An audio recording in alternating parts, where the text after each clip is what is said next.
in the city of Lübeck, where red brick warehouses line the Trave River and the scent of Baltic herring mingles with the salt air.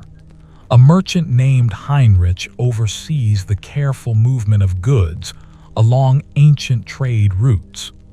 The year is 1432, and autumn has painted the northern forests in shades of copper and gold.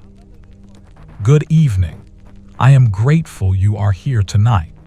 Tonight's story will carry us to a medieval Hanseatic city in the year 1432, where we will follow Heinrich through the quiet rhythms of his record-keeping work. Let yourself settle in, get comfortable, and know that there is nowhere else you need to be. This story will be here, unfolding slowly for as long as you need. Heinrich was 41 years old, his ink-stained fingers accustomed to the weight of the quill, his manner patient and methodical in all things. The morning light filtered through the tall windows of his counting house, casting amber patterns across the oak table where leather-bound ledgers lay open, their pages filled with columns of careful script. The warmth from the ceramic stove in the corner spread through the room with a gentle steadiness, taking the chill from the autumn air that drifted in whenever the door opened to admit a clerk or a ship's captain. He sat in his high-backed chair, the wood smooth beneath his palms from years of use, and turned his attention to the task that had occupied his morning. The records of amber shipments needed updating, each transaction noted with the same meticulous care he brought to every entry. The amber itself came from the eastern shores of the Baltic, gathered by men who walked the beaches after storms, collecting the golden resin that the sea released from ancient forests long since drowned. Heinrich had never seen those shores himself, but he knew the trade as intimately as he knew the streets of Lübeck. His quill moved across the vellum with a soft scratching sound that blended with the distant calls of gulls and the muted rumble of cart wheels on cobblestones outside. Each stroke of ink formed letters that would endure, creating a permanent record of goods received and goods dispatched, of coins exchanged and debts settled. The scent of oak gall ink filled his nostrils, familiar and oddly comforting, mixed with the mustiness of old parchment and the faint aroma of beeswax from the candles that would be lit when afternoon faded into evening. When the current entry was finished, Heinrich set down his quill and flexed his fingers, feeling the slight stiffness that came from holding the pen for extended periods. His gaze drifted to the window, where he could see a slice of the river and the masts of ships rocking gently at anchor. A barge was being loaded with barrels of salted cod, the workers moving with unhurried efficiency, their voices carrying faintly through the glass. The scene possessed a timeless quality, as though it might continue unchanged for generations. He rose from his chair and crossed to the cabinet where samples of goods were kept for reference. Opening the wooden door released a complex blend of scents, the sharp tang of pepper, the earthy sweetness of cinnamon, the clean smell of Baltic amber, and the subtle mustiness of wool cloth. Heinrich reached for a piece of amber the size of a walnut, holding it up to the light. The morning sun transformed it into liquid gold, revealing the tiny insect preserved within, a creature that had lived and died in some unimaginable past. The weight of the amber in his palm felt substantial, real, connecting him to a chain of trade that stretched across the northern seas. By the time he returned to his desk, one of his apprentices had entered the counting house, a young man named Dietrich who was learning the merchant's trade.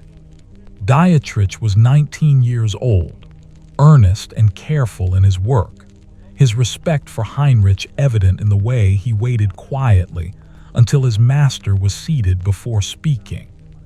The apprentice carried a bundle of correspondence that had arrived on the morning tide, letters sealed with wax bearing the marks of merchants in Riga and Tallinn. Heinrich accepted the letters with a nod of thanks, breaking the first seal with deliberate care. The wax gave way with a satisfying crack, and he unfolded the parchment to reveal lines of text written in a hand he recognized. The letter concerned a shipment of furs, marten and fox pelts from the Russian territories, that would arrive before the first snow. He read through the details slowly, noting quantities and expected arrival dates, his mind already calculating storage requirements and potential buyers. The morning progressed in this manner, one task following another in a rhythm as steady as the tide. Dietrich worked at a smaller table near the window, copying figures into a secondary ledger, his concentration absolute. Heinrich found contentment in the younger man's dedication, seeing in him something of his own careful nature. When the apprentice made an error and reached for a knife to scrape away the mistake, Heinrich merely observed, knowing that such patience with one's own imperfections was part of learning the trade. The bells of the Marienkirche rang for terce, their sound rolling across the city in waves of bronze resonance. Heinrich paused in his work, listening as he always did, finding in the familiar tones a marker of time that had measured countless days before this one and would measure countless more to come. The bells faded, leaving behind the softer sounds of the counting house, the whisper of pages turning, the gentle scratch of quills, the settling of timber as the building warmed in the sun. When hunger made itself known, Heinrich set aside his work and descended the narrow stairs to the rooms below, where his housekeeper, Greta, maintained the domestic arrangements. She was 56 years old, her movements efficient and unhurried, her knowledge of household management absolute. The kitchen occupied the ground floor, its walls blackened by decades of smoke from the hearth, the floor of beaten earth covered with rushes that released a faint herbal scent when stepped upon. Greta had prepared a midday meal of rye bread, cheese, and smoked fish, along with small beer in a pewter mug.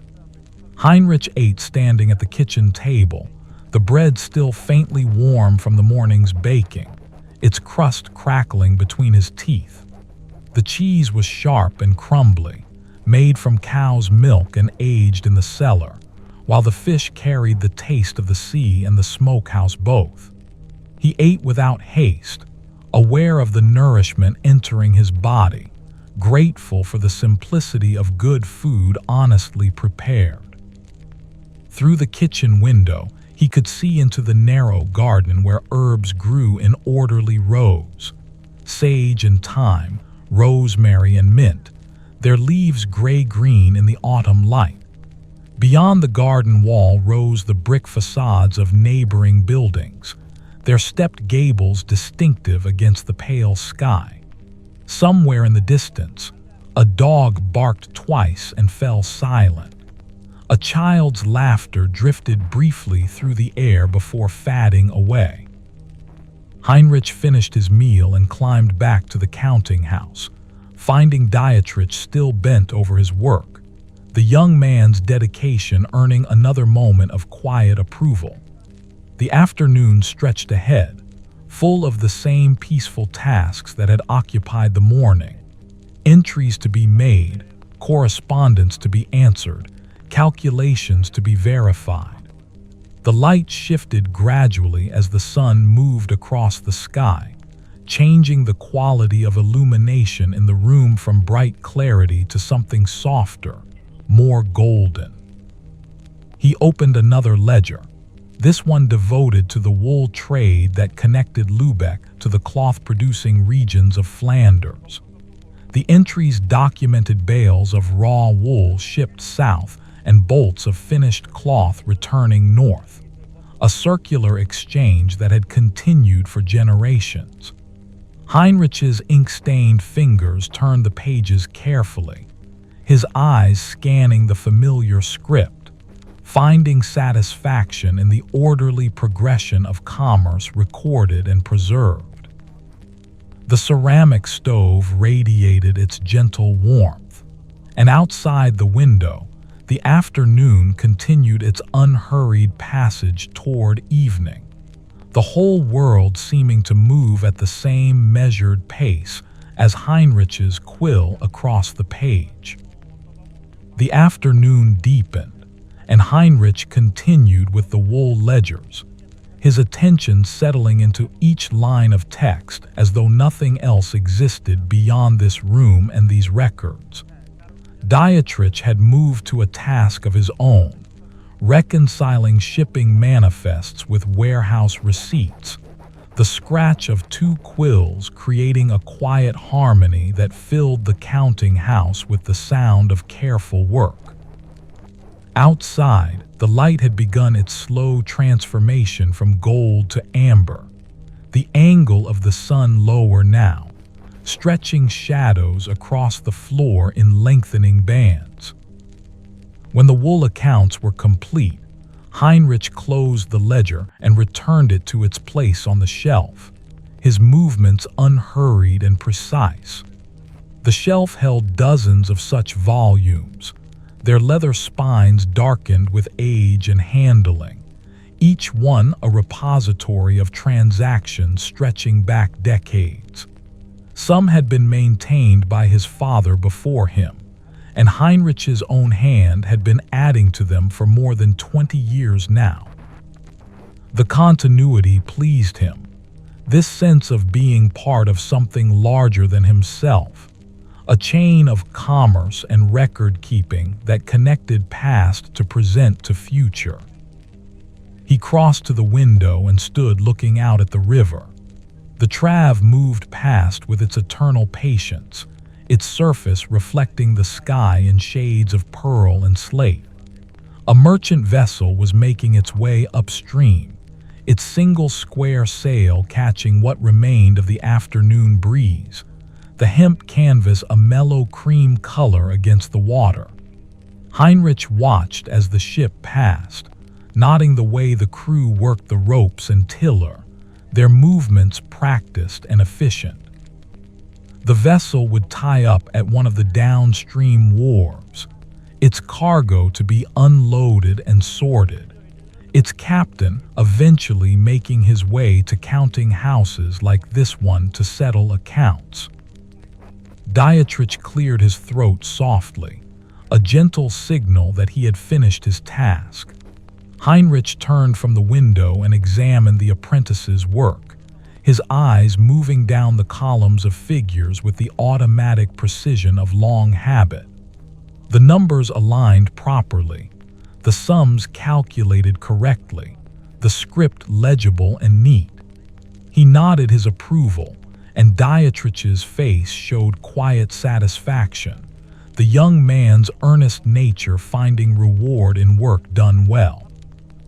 "You may go," Heinrich said, his voice mild and even. "The day's tasks are complete enough." Dietrich gathered his things and departed, his footsteps descending the stairs and fading into the street below. Heinrich remained at his desk, in no hurry to leave.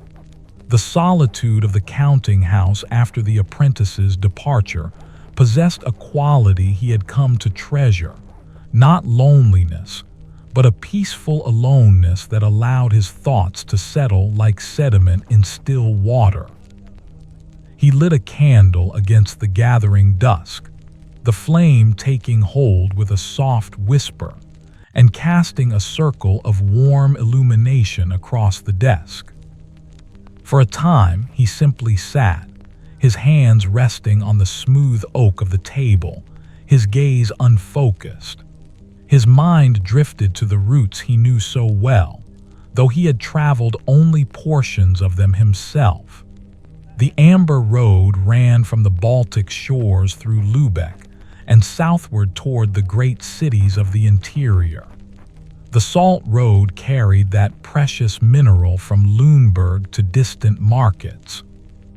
The herring road followed the fish as they moved through northern waters, the catch processed and packed in salt and shipped to feed countless souls who would never see the sea.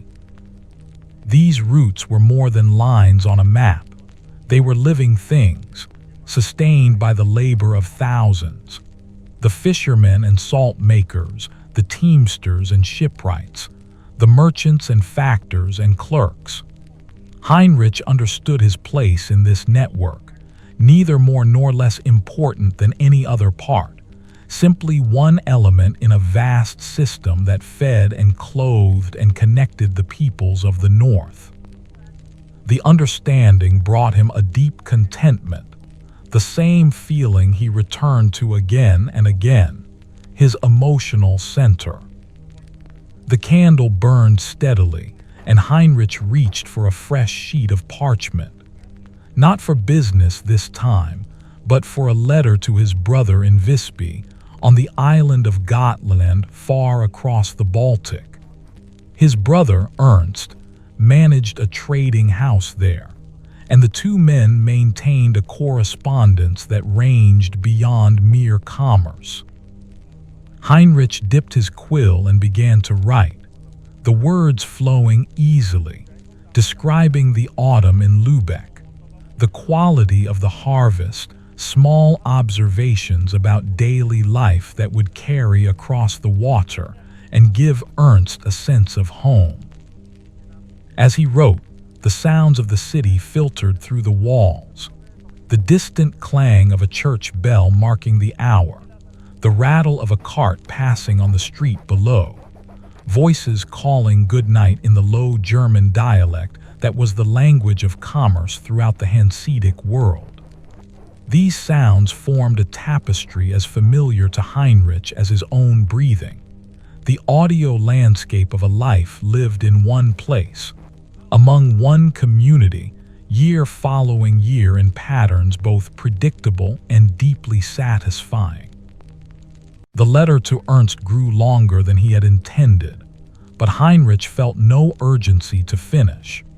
His quill moved across the parchment with the same steady rhythm he brought to his accounting, each word chosen with care, each sentence constructed to convey not just information, but also the texture of his days. He wrote about the piece of amber he had held that morning, the insect trapped within it, and how the sight had made him think about the passage of time and the way some things endure while others fade. When the letter was finally complete, Heinrich set down his quill and read through what he had written, making one small correction where a word could be improved.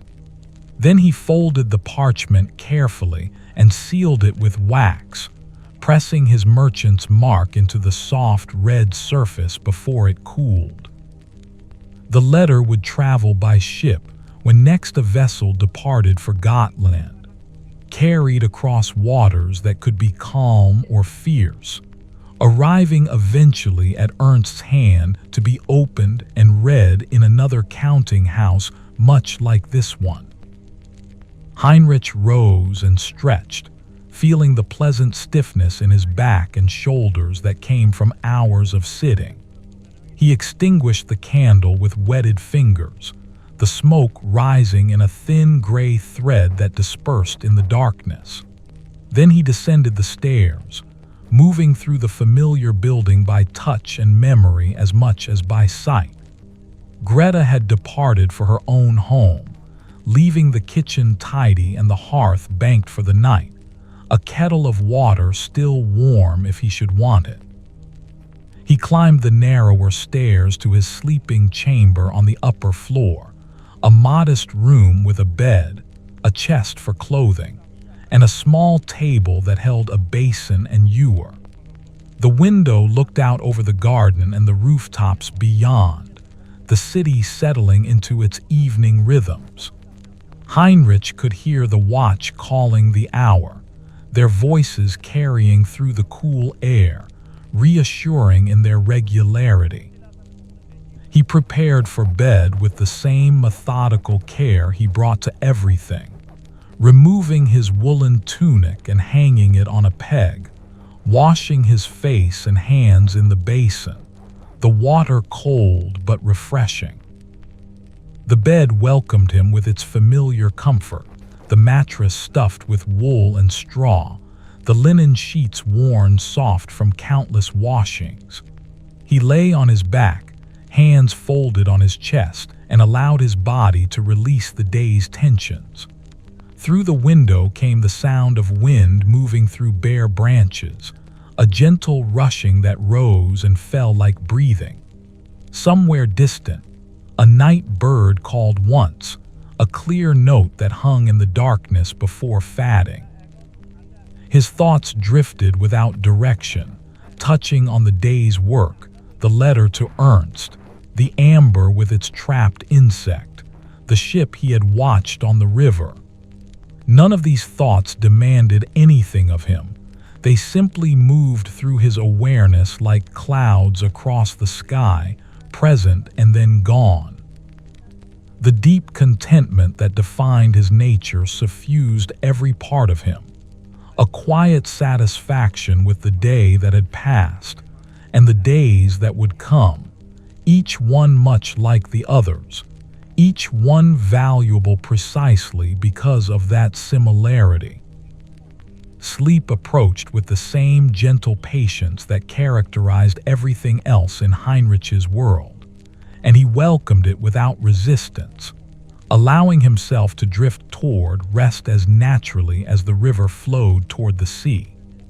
The wind continued its soft rushing through the branches, and the city around him settled into the deep silence that comes with the middle watch of the night, when most souls are sleeping, and the world belongs to dreams and darkness and the slow turning of the stars overhead. Morning arrived with the sound of bells, their bronze voices calling across Lübeck as they had for centuries, marking the hour of prime and summoning the faithful to prayer. Heinrich woke gradually, the transition from sleep to waking as gentle as the dawn light that filtered through his window.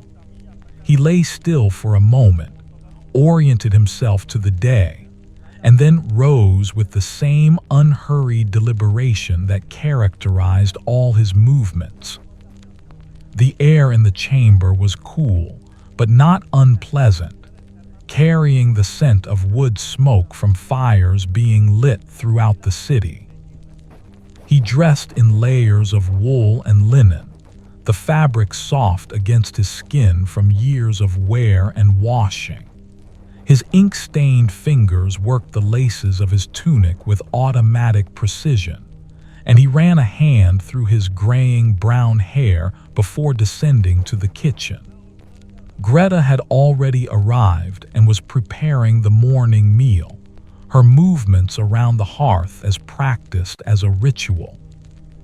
The smell of porridge filled the room, oats cooked with milk and sweetened with a precious spoonful of honey, and beside the pot sat a fresh loaf of rye bread, its crust dark and crackling. Heinrich ate at the kitchen table, the porridge warm and satisfying, each spoonful carrying heat down into his center. Through the window, he watched the garden emerge from shadow as the sun climbed higher, the herb beds touched with frost that would melt away within the hour. A robin hopped along the wall, its red breast vivid against the gray stone, and Heinrich observed its small movements with the same quiet attention he brought to all things. When breakfast was finished, he climbed back to the counting house and found Dietrich already at work, the young apprentice having arrived early to prepare the day's materials. Fresh quills had been cut and arranged on the desk, the ink pot filled, and a stack of correspondence waited to be addressed. Heinrich settled into his chair, the wood creaking softly under his weight, and began the day's work with the same steady rhythm that had carried him through yesterday and would carry him through tomorrow. The first task involved reviewing a contract for the transport of salt from Lübeck, the precious mineral that preserved fish and meat throughout the winter months. The document was written in the formal language of commerce, each clause carefully constructed to specify weights and measures, delivery dates and payment terms. Heinrich read through it twice, his mind noting every detail, finding nothing that required amendment. He added his signature at the bottom, the letters of his name formed with the same care he brought to every entry in his ledgers. Dietrich worked nearby, copying information from ship manifests into the master record books, his concentration absolute. The young man had developed a slight habit of humming under his breath while he worked, a barely audible melody that Heinrich found oddly soothing rather than distracting. The sound blended with the other quiet noises of the counting house, the scratch of quills, the rustle of parchment, the occasional creak of timber as the building settled. By mid-morning, a visitor arrived, another merchant named Frederick, who dealt primarily in timber from the forests east of the Baltic. Frederick was 53 years old, his face weathered from years of travel, his manner bluff and direct but not unkind. He brought news of the lumber trade, of forests being worked and ships being loaded, of prices holding steady despite the late season. The two men discussed business while standing near the window, their voices low and measured, the conversation following familiar channels worn smooth by repetition. Frederick mentioned that a shipment of oak planks was being prepared, timber of exceptional quality suitable for shipbuilding or fine carpentry. Heinrich listened carefully, his mind already considering which of his contacts might have need of such material. The discussion ranged across various topics, weather conditions on the eastern routes, the state of roads leading inland, the health of mutual acquaintances in distant cities. It was the kind of conversation that served multiple purposes: exchanging information, maintaining relationships, and affirming the connections that held the Hanseatic network together. When Frederick departed, Heinrich returned to his desk and made notes about their conversation, committing the important details to parchment before memory could blur them. His quill moved steadily across the page, and Dietrich glanced over occasionally, learning by observation how business was conducted, how relationships were maintained through attention and follow-through. The apprentice's earnest nature showed in his careful attention to these unspoken lessons. The afternoon brought different work, a review of accounts from the previous quarter, a task that required patience and precision. Heinrich spread the ledgers across his desk and began comparing entries, verifying that income matched expenses, that nothing had been overlooked or miscalculated.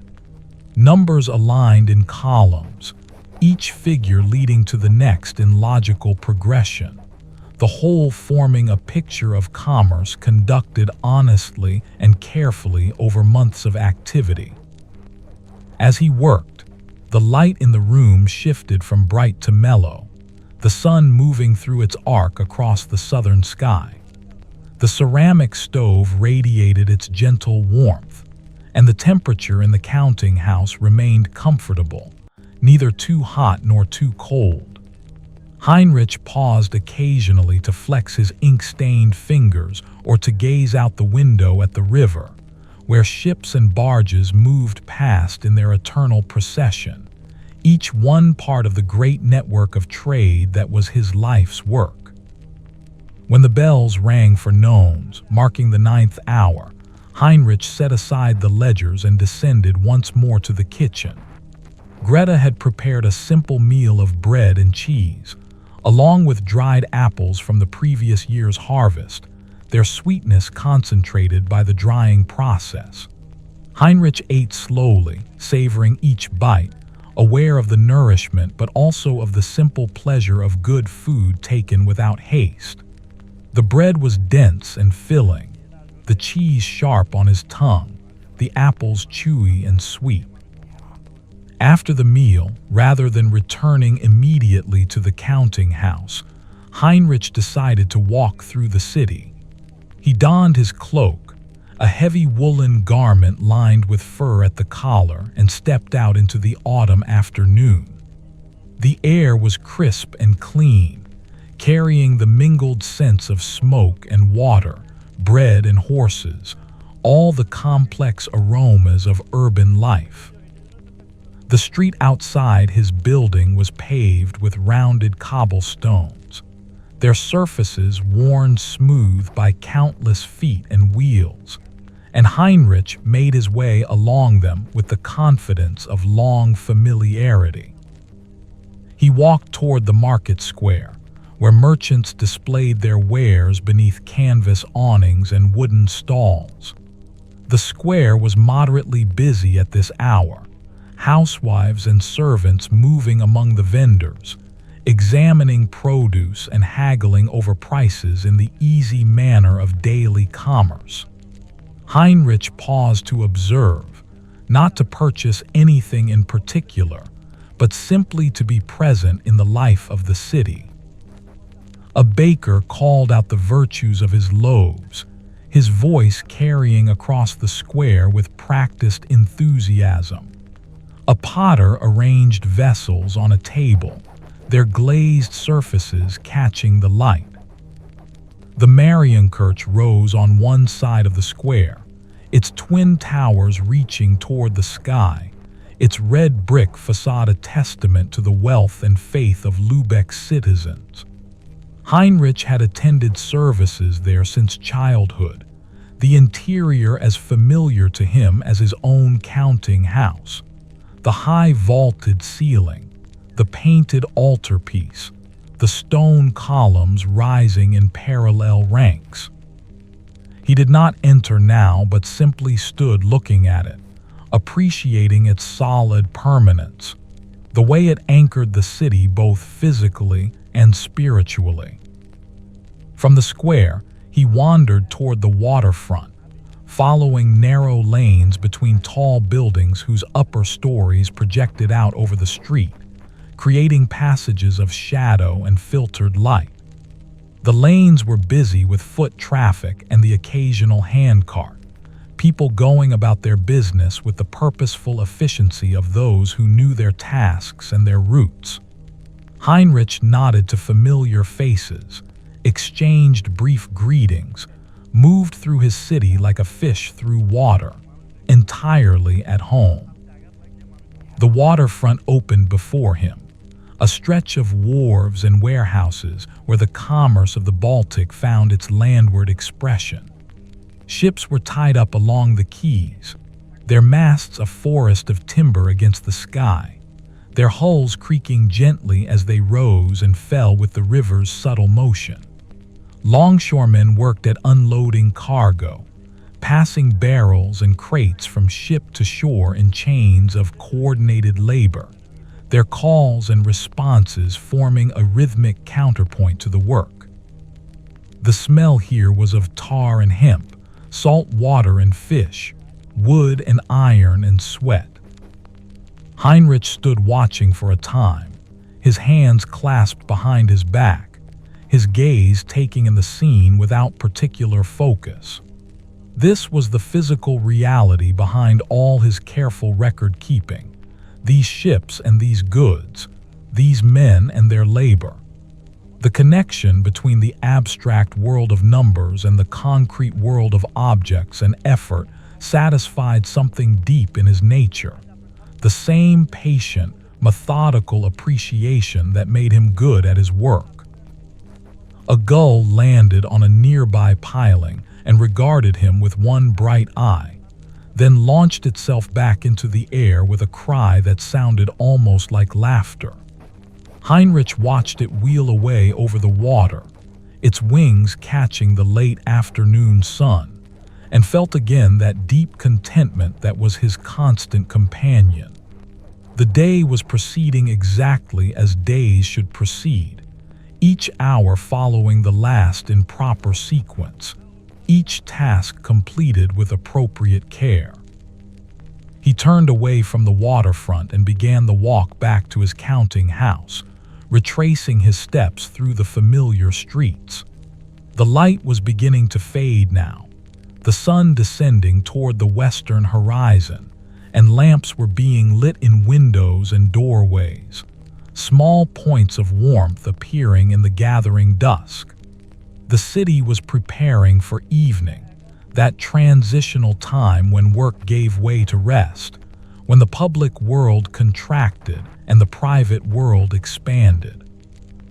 By the time Heinrich reached his building, the first stars were visible in the darkening sky.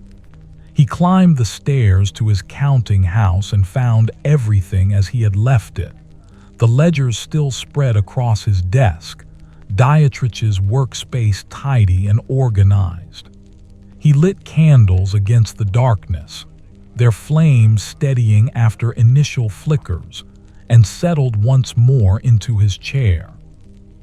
There was still an hour of useful work to be done before the day ended, and Heinrich applied himself to it with the same steady attention he had brought to every task since morning. The counting house filled with the familiar sounds of evening work, quill on parchment, pages turning, the soft breath of candle flames.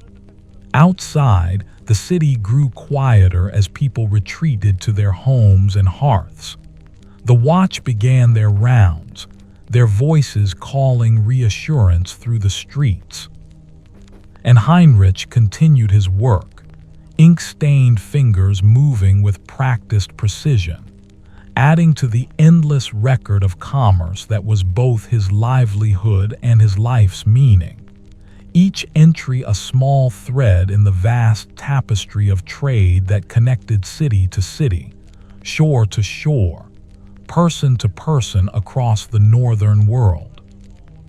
The candles burned lower as Heinrich completed the evening's entries, each line of script adding to the permanent record of goods exchanged and obligations fulfilled. When the last notation was complete, he set down his quill and allowed himself a moment of stillness, his gaze resting on the flickering candle flames. The wax had formed small pools around the wicks, and he watched the liquid shimmer with each tiny movement of air in the room. Outside, the night had settled fully over Lübeck, bringing with it the deep quiet that came when most citizens had retired to their beds. He extinguished the candles one by one, using the small brass snuffer that hung on a chain near his desk. Each flame disappeared with a whisper, leaving behind a thread of smoke that rose and dispersed in the darkness. Heinrich descended the stairs by memory, his feet finding each step without conscious thought, and made his way through the kitchen to the upper chamber. The building creaked softly around him, timber settling in the cool night air, the sounds as familiar as old friends. In his sleeping chamber, he prepared for rest with his customary thoroughness, removing his clothing and folding each garment before placing it on the chest. The water in the basin was cold, but he welcomed its bracing clarity as he washed, feeling the day's accumulated warmth leave his skin. Through the window, he could see stars scattered across the sky like seeds broadcast by an unseen hand, their light steady and ancient. A quarter moon hung above the rooftops, its pale glow silvering the edges of chimneys and gables. Heinrich lay down in his bed and drew the woolen blankets over himself, their weight comforting and familiar. His body relaxed into the mattress, releasing the small tensions accumulated through hours of sitting and standing and walking. His thoughts drifted without urgency, touching briefly on the day's activities before moving on, like a hand trailing through water.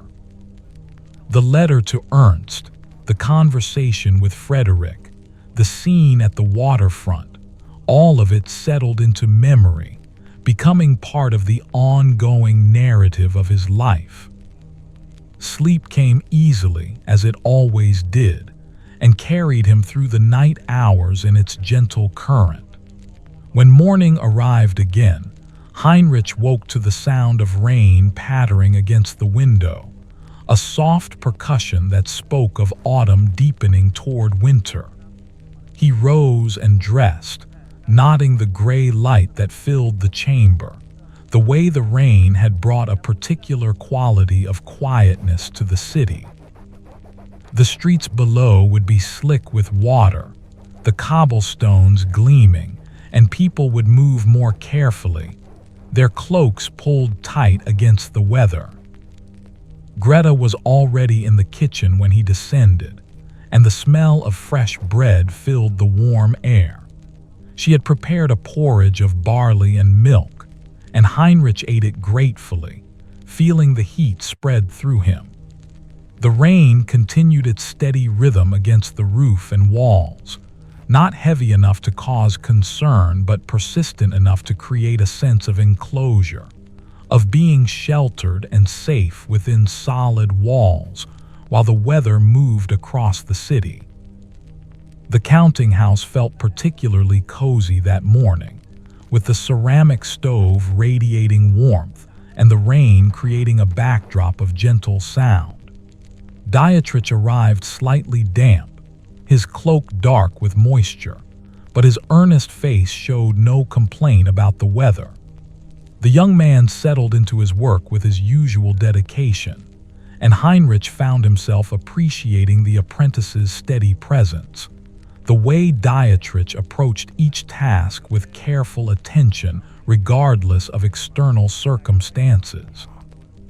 Heinrich turned his attention to correspondence that had accumulated over recent days, letters from merchants in Danzig and Reval, from factors in Novgorod and agents in Bergen. Each letter represented a thread in the network of relationships that sustained Hanseatic commerce, and Heinrich responded to each one with appropriate care.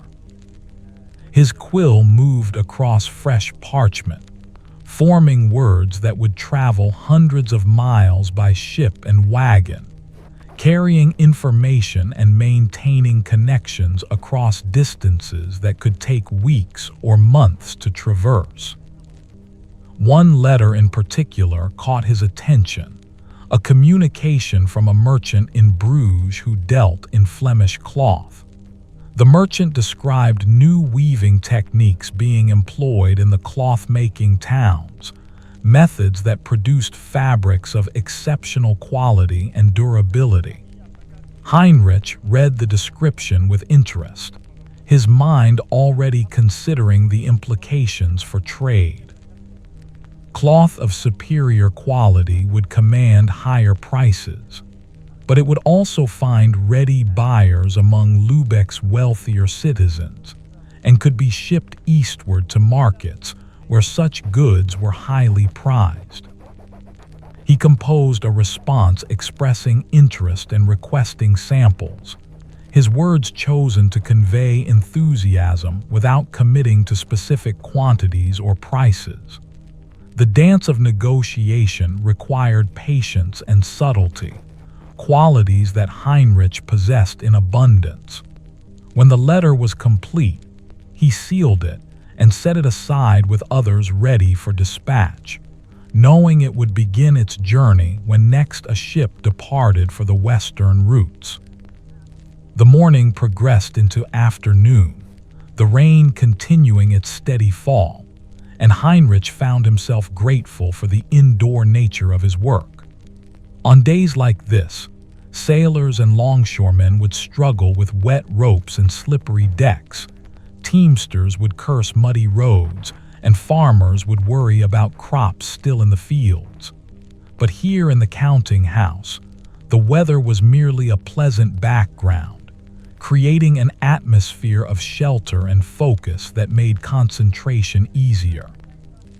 When the bells rang for sext, marking midday, Heinrich and Dietrich descended together to the kitchen for the noon meal.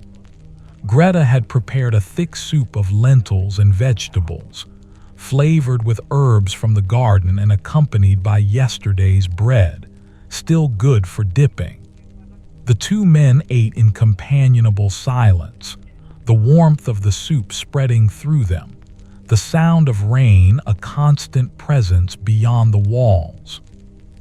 Dietrich's humming resumed softly as he ate, and Heinrich allowed himself a slight smile at the young man's unconscious habit. After the meal, rather than returning immediately upstairs, Heinrich took a moment to visit the storage cellar beneath the building. Stone steps led down into coolness and darkness, and he carried a candle to light his way. The cellar smelled of earth and stone, with undertones of the various goods stored there: sacks of grain, barrels of salted herring, amphorae of oil, bundles of dried herbs. Everything was arranged in careful order, each item in its designated place, the organization reflecting the same methodical approach Heinrich brought to his record keeping. He checked the condition of the stored goods, noting that all was as it should be, no signs of moisture or spoilage, no evidence of rats or other pests. The barrels were sound, the sacks properly sealed, the amphorae stoppered tight. This physical verification satisfied something in him, connecting the abstract numbers in his ledgers to actual, tangible reality. The goods existed, they were safe, and they represented both wealth and security. Back in the counting house, the afternoon's work centered on planning for the winter months ahead.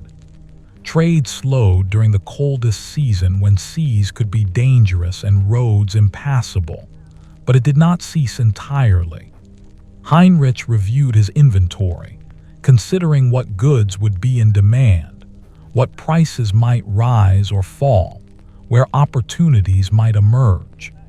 His experience guided these considerations, patterns learned over decades of observation and participation in the rhythms of commerce. He made notes on fresh parchment, outlining potential transactions and strategies, his thoughts organized into categories and priorities. The process was methodical but not rigid. He allowed space for unexpected developments, for the surprises that always arose when dealing with weather and human nature, and the complex interactions of distant markets. Flexibility within structure, patience within purpose. These were the principles that had served him well throughout his career. Dietrich finished his assigned tasks and looked up, awaiting instruction. Heinrich considered for a moment, then gestured toward a shelf of older ledgers. "Take down the records from 10 years past," he said, his voice mild. "Review them and note how prices compared to current rates. The patterns may prove instructive." The apprentice rose and retrieved the requested volumes, carrying them carefully to his workspace. As Dietrich began examining the old entries, Heinrich observed with quiet approval, learning to see patterns across time, to understand how markets moved in cycles and responded to various influences. These were skills that could not be taught directly, but had to be absorbed through patient study and reflection. The young man's willingness to engage with such work spoke well of his potential. The rain began to ease as afternoon turned toward evening, the steady drumming fading to occasional patters and drips. Through the window, Heinrich could see clouds breaking apart, revealing patches of sky that held the pale light of late autumn. The world outside looked washed and clean, the colors of brick and timber deepened by moisture, puddles reflecting fragments of sky. A sense of freshness pervaded everything, as though the rain had renewed not just the physical city but something less tangible as well.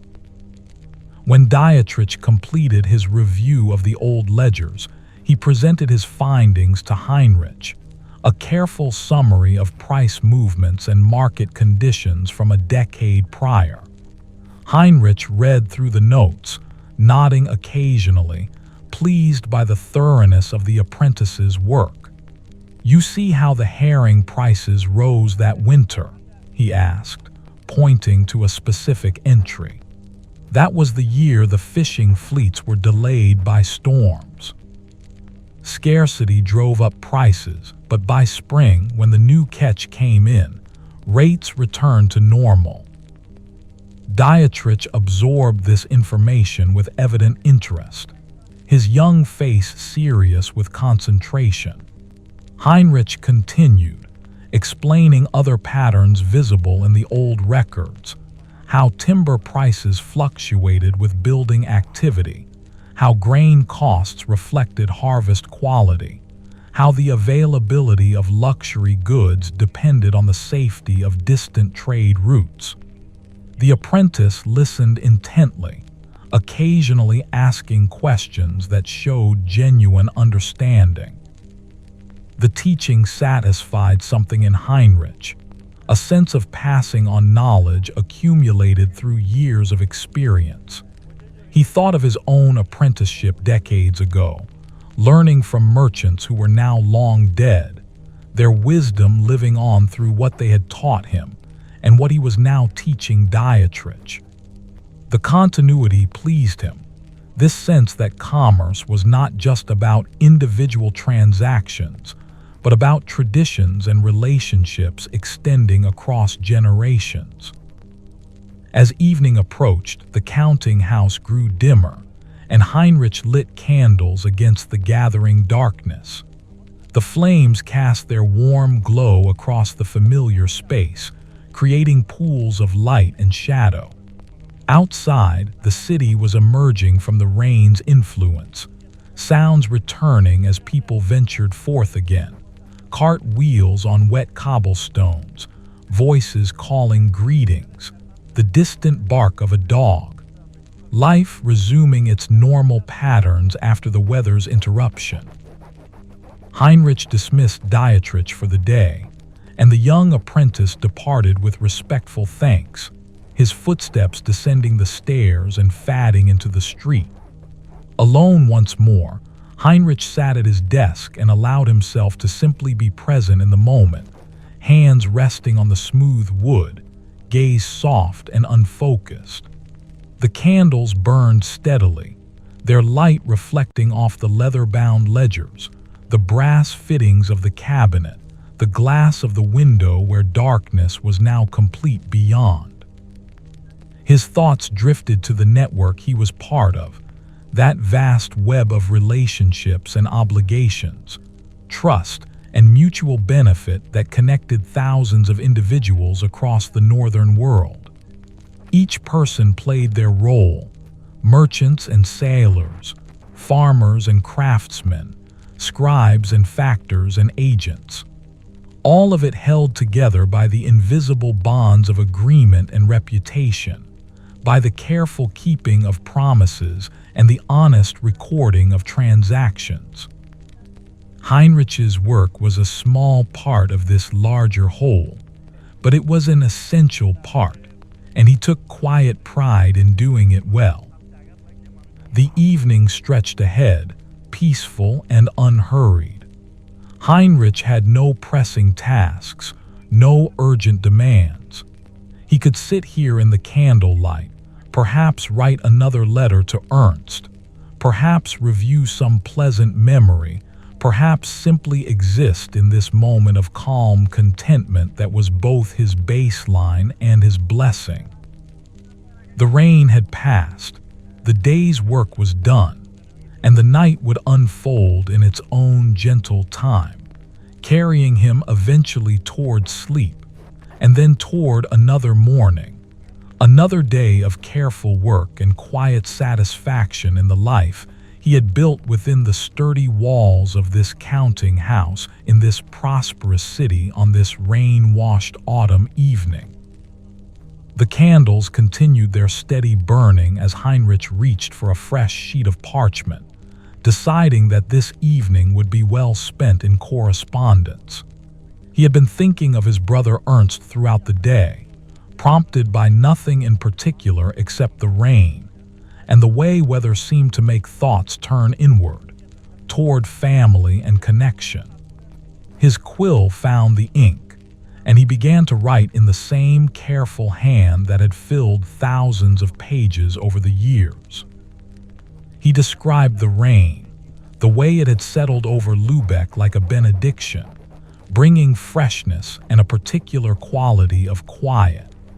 He mentioned Dietrich's progress, the young apprentice's dedication and growing understanding of the merchant's craft. Heinrich wrote about the letter from Bruges and the new weaving techniques, wondering if similar developments might be occurring in the Baltic regions where Ernst conducted his business. The words flowed easily, each sentence carrying not just information but also the warmth of brotherly affection, the bond that distance could stretch but never truly diminish. As he wrote, Heinrich became aware of Greta moving about in the rooms below, the faint sounds of her evening tasks drifting up through the floor, the clatter of pottery being washed, the scrape of a bench being moved, the soft thud of a door closing.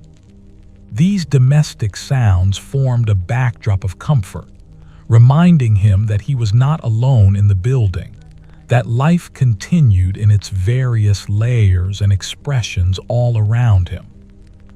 The awareness brought him a gentle satisfaction, this sense of being part of a household, however small, rather than merely an isolated individual.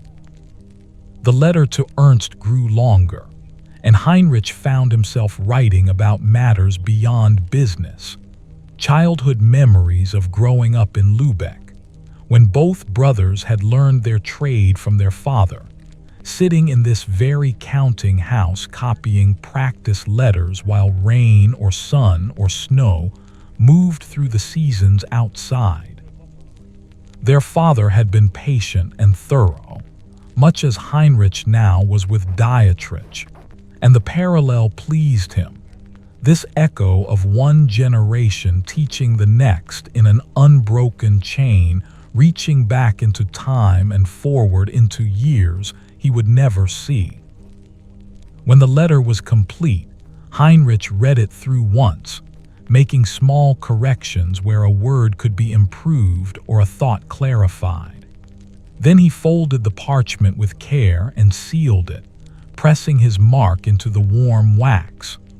The letter joined others waiting to be dispatched, a small stack of correspondence that would travel by various routes to various destinations, carrying Heinrich's words and thoughts into the wider world. He set aside the writing materials and allowed his gaze to rest on the candle flames, watching how the light flickered and steadied in an endless rhythm. The sight had a hypnotic quality, and his thoughts began to drift, moving from one subject to another without clear direction. The amber he had held days ago, the ships rocking at the wharves, the taste of this morning's porridge, the sound of Dietrich's unconscious humming. None of these thoughts required action or decision. They simply moved through his awareness like clouds across the sky, present and then gone. The bells of the Marienkirche rang for Compline, the final prayer service of the day, their sound rolling across the city in waves of bronze resonance. Heinrich listened as the tones faded, marking the transition from evening into night, from the day's activities into the hours of rest and restoration. He rose from his chair, feeling the pleasant stiffness in his back and legs that came from sitting, and began the process of closing the counting house for the night.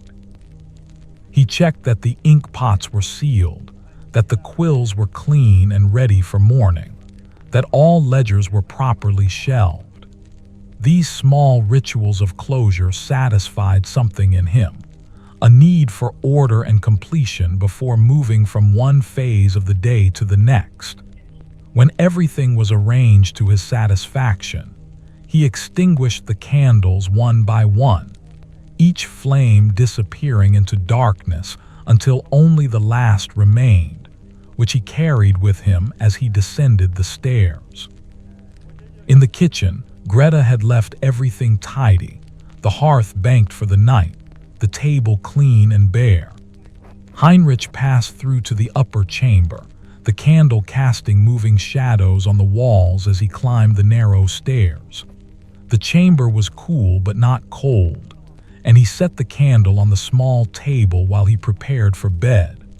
Through the window, he could see that the clouds had cleared entirely, revealing a sky full of stars, their light cold and distant but somehow comforting in its constancy. He washed in the basin, the water shocking against his skin, then dried himself with rough linen and dressed in his sleeping shirt. The bed welcomed him as it always did, and he settled beneath the blankets with a sense of completion, of having moved through another day with appropriate care and attention. His body relaxed, muscles releasing their held tensions, and his breathing deepened naturally as sleep approached. But before surrendering to rest, Heinrich lay awake for a time, simply being present in the darkness and silence. He thought about the nature of his days, the repetition that some might find monotonous but which he experienced as profoundly satisfying. Each day brought variations on familiar themes, the same tasks performed with care, the same relationships maintained with attention, the same city revealing itself through subtle changes of light and weather and season. This life he had built, this careful accumulation of routines and responsibilities, connections and competencies, it was exactly what he wanted. Not adventures or dramatic changes, not upheavals or transformations, but this steady progression of days, each one much like the others, each one valuable precisely because of that similarity. The deep contentment that was his emotional baseline suffused him completely, and he felt grateful for the life he lived, for the work that gave it structure, for the relationships that gave it meaning. Sleep was very close now, and Heinrich allowed himself to drift toward it without resistance.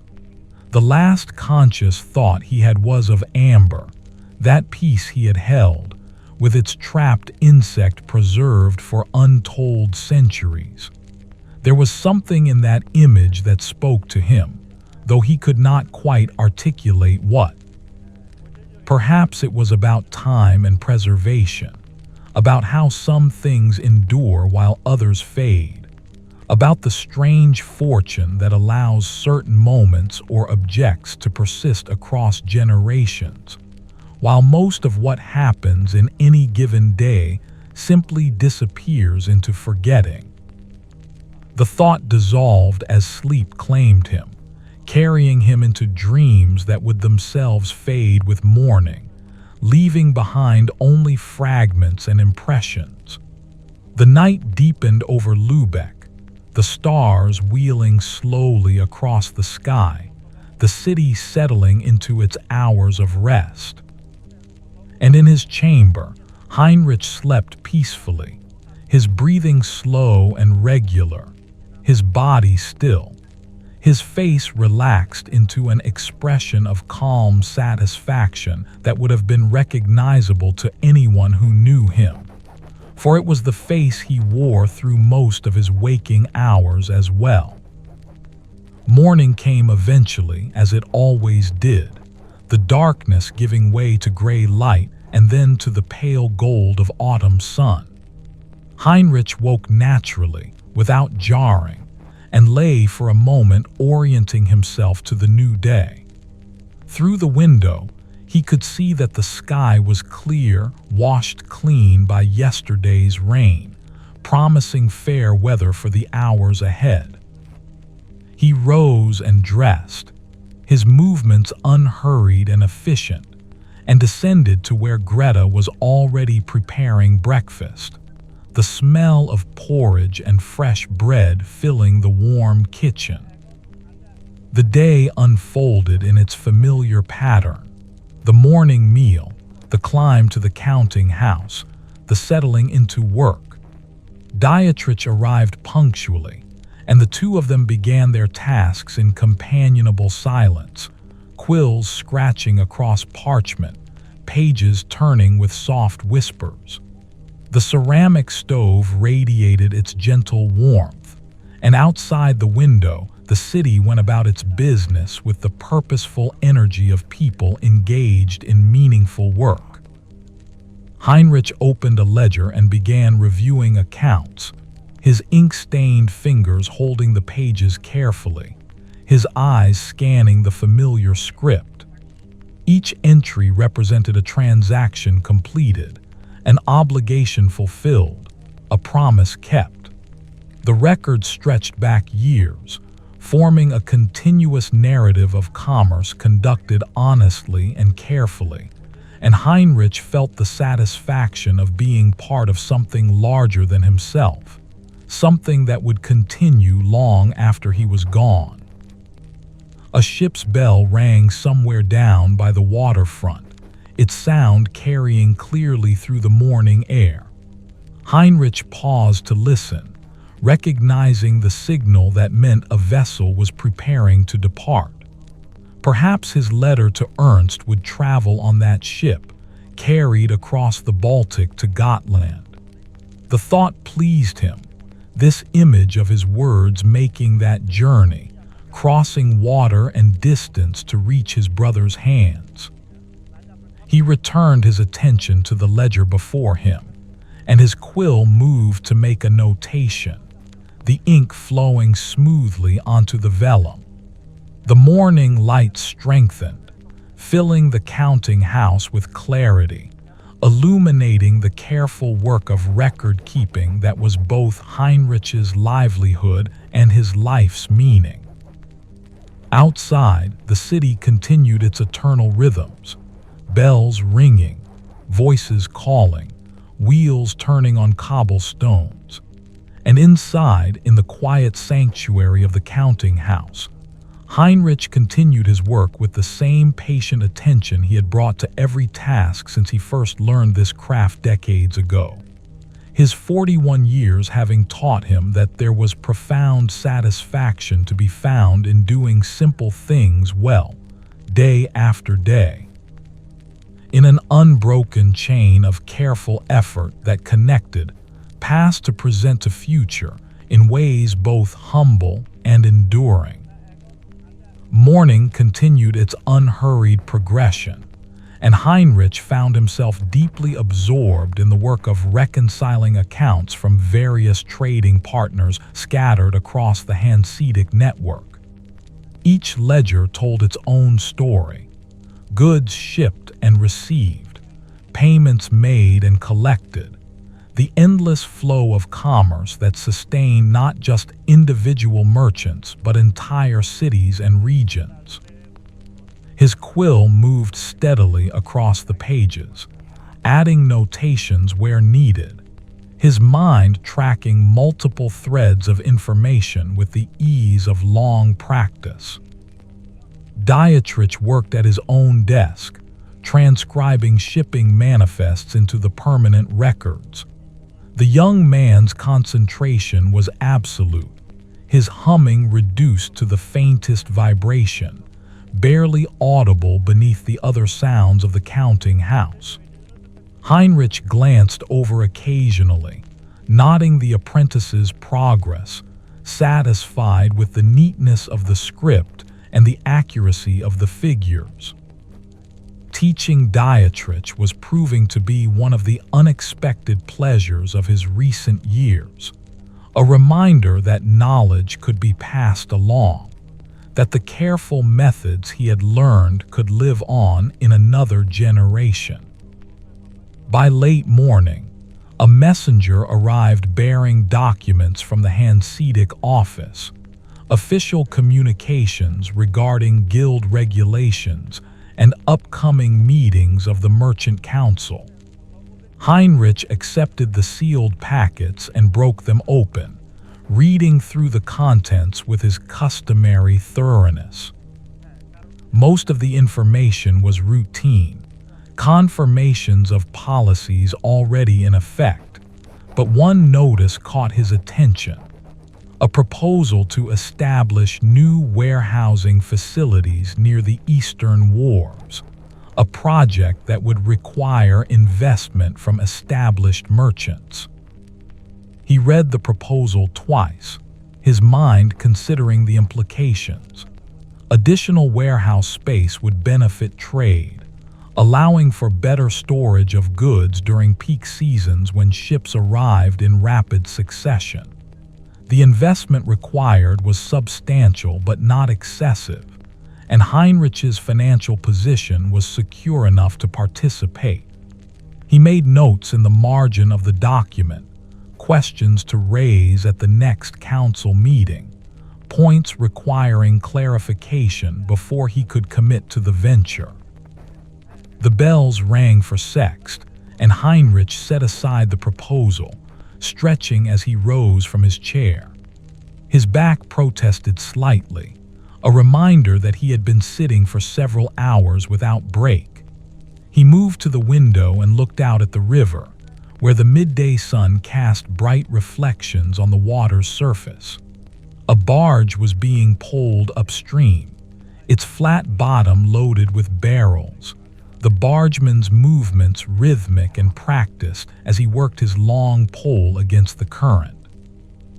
Dietrich joined him at the window, and together they watched the barge's slow progress. "How much do you suppose those barrels weigh?" the apprentice asked, his voice curious but not demanding. Heinrich considered the question. "Perhaps 200 pounds each," he said. "Likely salt, given the size and shape. From Lübeck, I would guess, destined for one of the fish-packing houses downriver." They stood in silence for a moment longer, then descended together to the kitchen for the noon meal. Greta had prepared a dish of roasted turnips and carrots, their surfaces caramelized from the hearth's heat, along with slices of cold meat from yesterday's joint and bread spread with butter. The vegetables were sweet and earthy, their flavors concentrated by roasting, and Heinrich ate with appreciation, aware of how the food sustained not just his body but also provided a pleasant break in the day's rhythm. After the meal, rather than returning immediately to the counting house, Heinrich decided to visit the guild hall. He donned his better cloak, the one with silver clasps, and made his way through the midday streets. The city was busy at this hour, people moving about their various errands, the air filled with voices and footsteps and the rumble of cart wheels.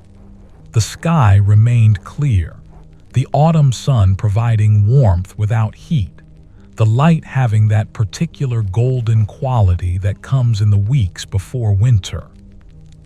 The Guildhall stood near the market square, a substantial building of brick and timber with tall windows and a slate roof.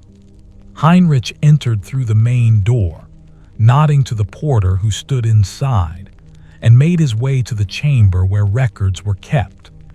The room smelled of parchment and wax, ink and old wood, scents that reminded him of his own counting house but amplified, concentrated by the sheer volume of documents stored here. He requested certain records from the clerk on duty, accounts relating to the proposed warehouse project, financial statements showing the guild's current reserves and obligations. The clerk, a thin man named Matthias who was 61 years old and had served the guild for decades, retrieved the requested documents with practiced efficiency. Heinrich settled at one of the reading tables and began examining the papers, his attention focused on understanding the full scope of the proposed venture. The numbers told a story of careful planning and reasonable expectations. The guild had accumulated sufficient funds to cover most of the construction costs, and the required investment from individual merchants would provide a comfortable margin for unexpected expenses. The location chosen for the warehouses was well situated, close to the wharves, but with good access to the main thoroughfares leading inland. Heinrich could see no obvious flaws in the proposal, though he made additional notes about matters requiring discussion. He spent nearly 2 hours at the Guildhall, reading through various documents and making his careful notations. Other merchants came and went, some stopping to exchange greetings, others absorbed in their own researches. The room had a quiet, studious atmosphere that Heinrich found congenial. This shared space where men of commerce came to verify information and make informed decisions. The guild system, for all its regulations and requirements, provided a structure that benefited everyone, standards of quality, mechanisms for resolving disputes, collective resources for projects too large for individuals to undertake alone.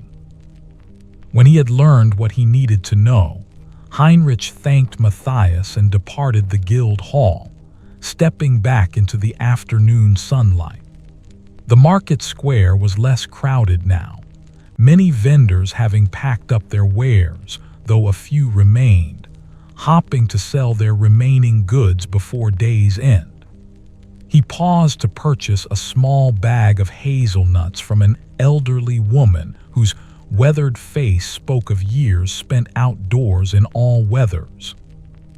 The nuts were fresh from this season's harvest, their shells smooth and unblemished, and Heinrich paid the requested price without haggling, knowing the woman's livelihood depended on such small transactions. He walked slowly back toward his counting house, cracking hazelnuts as he went, the sweet meat satisfying between his teeth. The afternoon had that slightly melancholy quality that comes in autumn, a sense of time passing and seasons turning, the year moving inexorably toward its close. But the feeling was not unpleasant, more a gentle awareness of natural cycles, of the way all things followed their appointed courses. Back in the counting house, he found Dietrich still at work, the young man having used the afternoon to complete several outstanding tasks.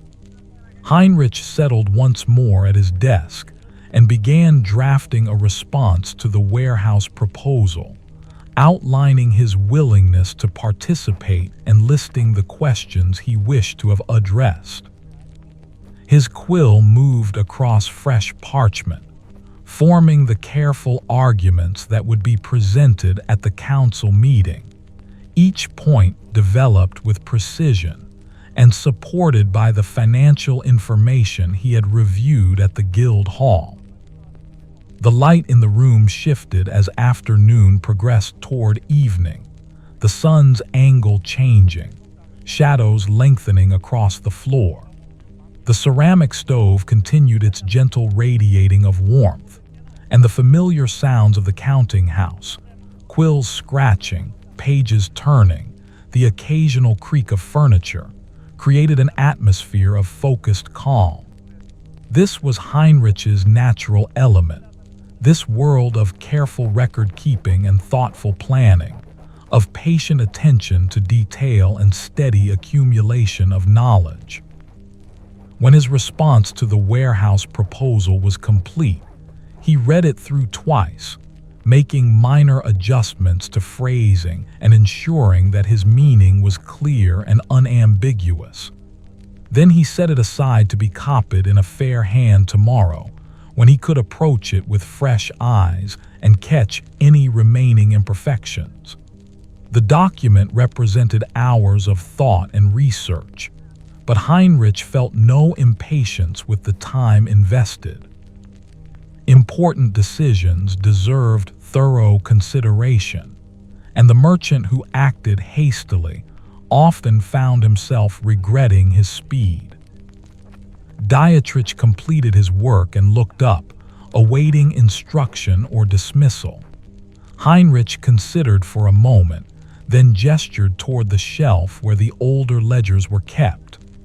"Before you go," he said, his voice mild and even, "retrieve the ledger from 15 years past. I want to verify something about timber prices during that period."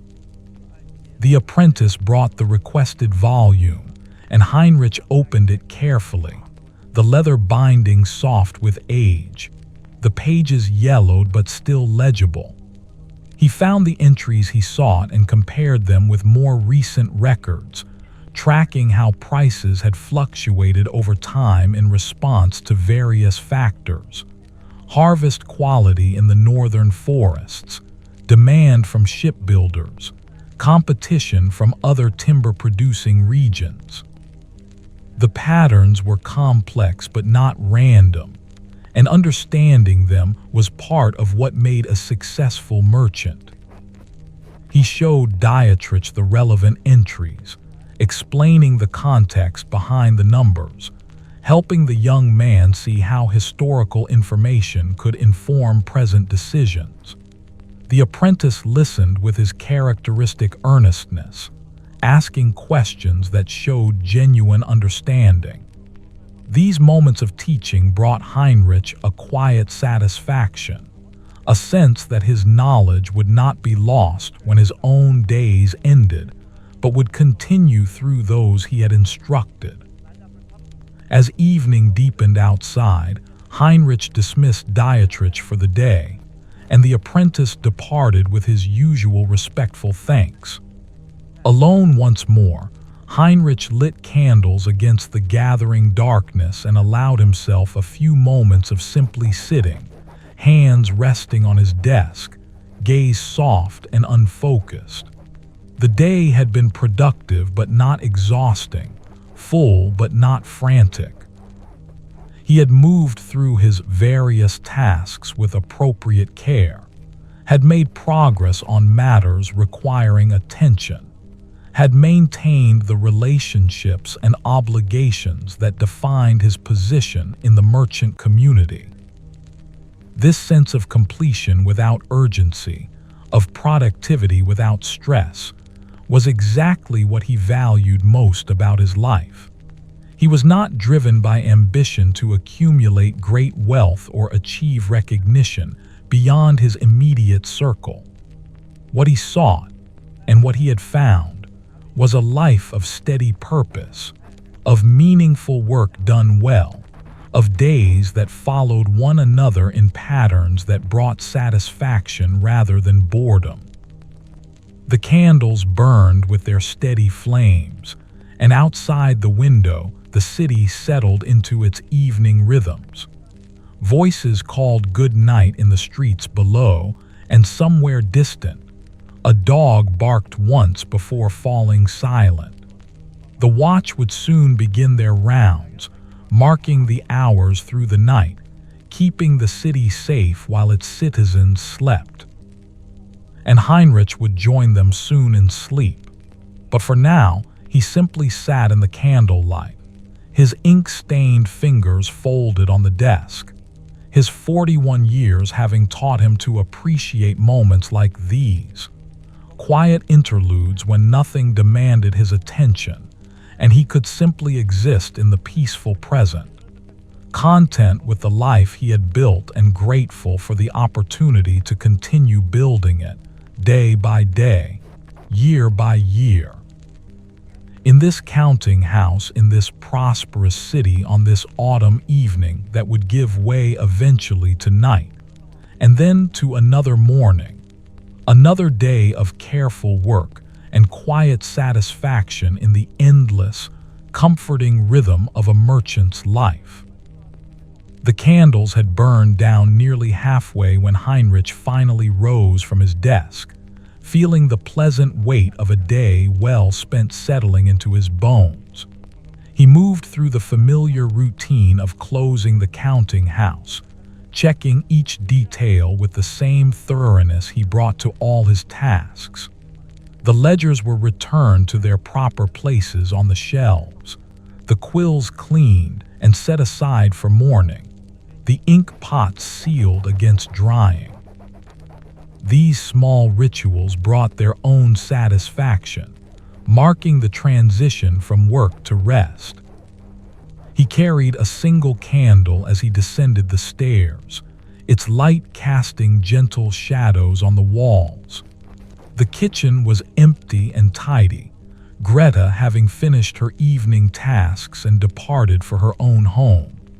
The hearth held only embers now, glowing softly in the dimness, and Heinrich paused to bank them properly for the night, adding a layer of ash to preserve the coals until morning. The warmth from the dying fire felt pleasant against his face, and he stood for a moment enjoying it before continuing to his sleeping chamber. The night air coming through the partly opened window was cool and fresh, carrying the sense of the city at rest, wood smoke and river water, earth and stone.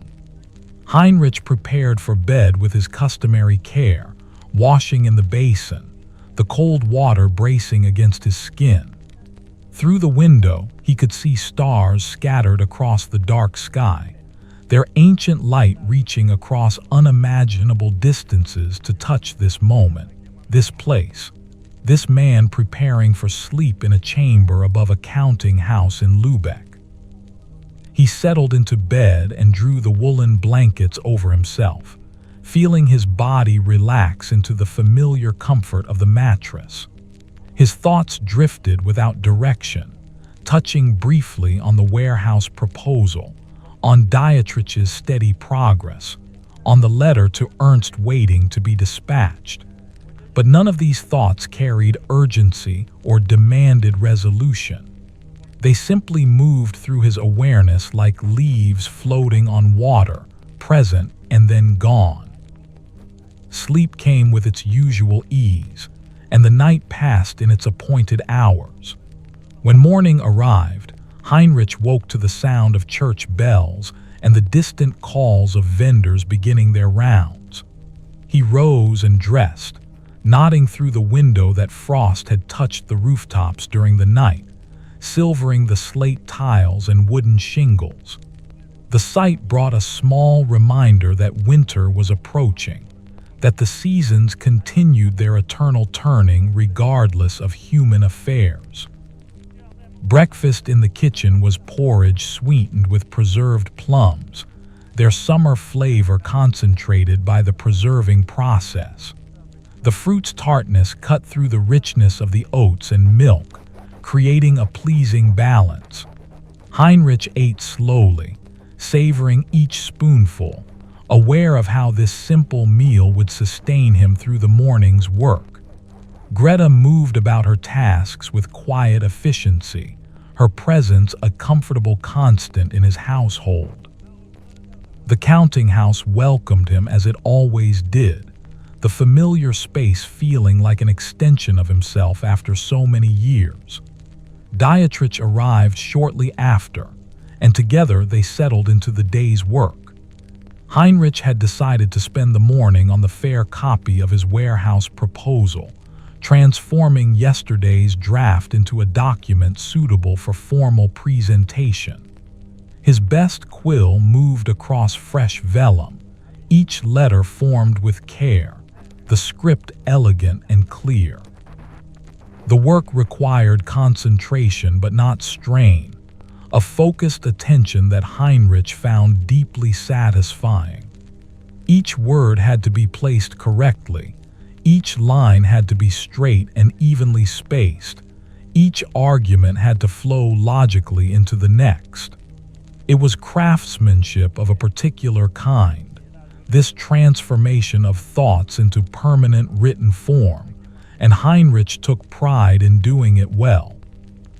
The scratch of his quill on vellum created a rhythm that seemed to slow time, drawing him into a state where nothing existed except the work itself. By mid-morning, the document was complete, and Heinrich set it aside to dry, satisfied with the result. The script was clear and professional, the arguments well organized, the overall presentation worthy of the Guild Council's consideration. He would deliver it later in the week, after the ink had fully set and he had reviewed it one final time with fresh eyes. With that task complete, he turned his attention to routine correspondence, letters that had accumulated over recent days requiring responses.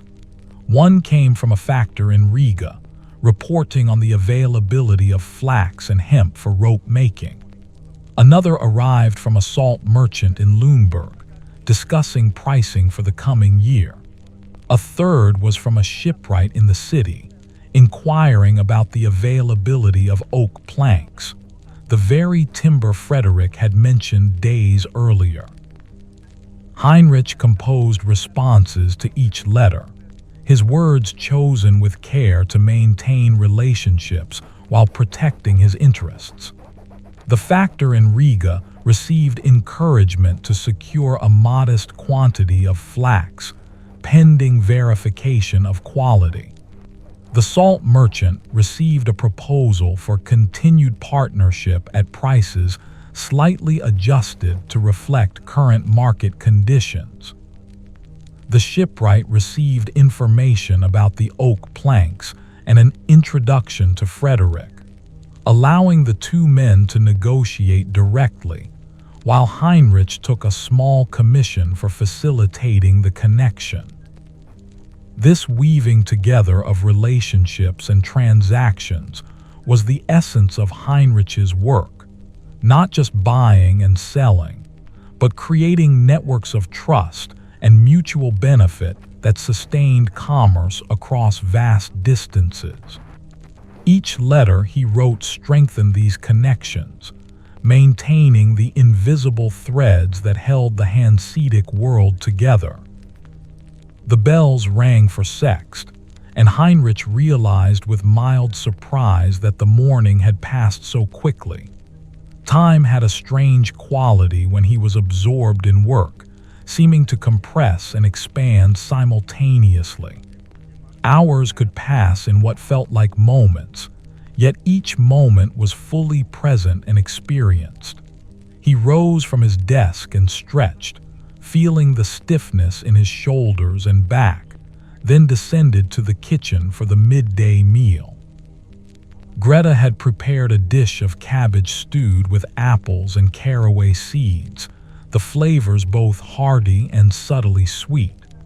Bread and cheese accompanied it, along with small beer that tasted faintly of honey. Heinrich ate at the kitchen table, looking out at the garden where the frost had melted under the morning sun, leaving the earth dark and damp. A blackbird hopped among the herb beds, pecking at the ground, its movements quick and purposeful. After the meal, Heinrich decided to walk to the guild hall to deliver his warehouse proposal, even though he had initially planned to wait a few more days. The document was ready, and the weather was fair. There seemed no reason to delay. He donned his cloak and set out into the autumn afternoon, the air crisp but not bitterly cold, the sun providing a pleasant warmth. The streets were moderately busy, people going about their daily business with the purposeful efficiency characteristic of Lübeck's citizens. Heinrich exchanged greetings with several acquaintances, pausing briefly to discuss the weather and trade conditions, the kind of surface conversation that maintained social bonds without demanding deep engagement. These small exchanges were part of the fabric of city life, tiny threads in the larger tapestry of community. At the guild hall, he found Matthias at his customary post and presented the warehouse proposal for inclusion in the next council meeting's agenda.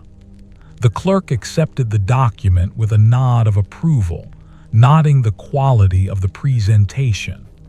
"This will be well received," Matthias said, his voice carrying the confidence of long experience. "The council has been waiting for responses from the senior merchants."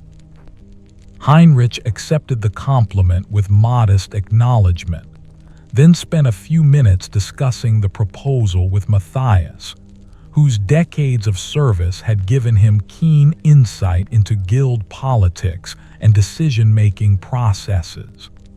The clerk's observations were valuable, and Heinrich listened carefully, filing away information that might prove useful when the matter came to formal discussion. When he departed the guild hall, Heinrich found himself in no hurry to return to the counting house. The afternoon was too pleasant to rush through, and Dietrich was capable of managing things in his absence. He decided to walk along the waterfront, following the path he had taken days earlier, drawn by some indefinable desire to simply observe and be present in the life of the city. The wharves were active with the loading and unloading of cargo, longshoremen working in coordinated teams to move goods from ship to shore and shore to ship. The smell of tar and hemp mingled with the scent of the river, creating an aroma that was distinctively maritime. Heinrich watched a ship being prepared for departure, sailors climbing the rigging to check lines and adjust the sail, their movements confident and practiced. The vessel would likely be heading east toward the Baltic ports, carrying goods that would be traded for furs and amber, wax and grain. A group of merchants stood near one of the warehouses, engaged in animated discussion about something Heinrich could not quite hear. Their gestures suggested negotiation, the give and take of commerce conducted in the open air with the whole waterfront as witness. This public aspect of trade had always interested Heinrich. The way deals were often struck not in private counting houses, but in communal spaces where others could observe, and where reputation was constantly being tested and affirmed. He continued his walk, passing warehouses whose open doors revealed stacks of barrels and bales, goods from across the known world gathered in this one city. The sight never failed to impress him, this concentration of material wealth, this evidence of human cooperation and industry spanning vast distances. Each item had its own story of production and transport, of hands that had made it and ships that had carried it, of markets that had determined its value and merchants who had assumed its risks. Near the end of the wharf district, Heinrich encountered Frederick, the timber merchant, who was inspecting a shipment of pine logs just arrived from the east. The two men exchanged greetings, and Frederick invited Heinrich to examine the logs, proud of their quality. Heinrich ran his hand along one of the timbers, feeling its smoothness, noting the straightness of the grain and the absence of knots. "Fine work," he said, genuinely impressed. "The shipwright I mentioned will be pleased to know these are available." They spoke for a time about the timber trade, about forest management and transportation challenges, about the various uses different woods were put to.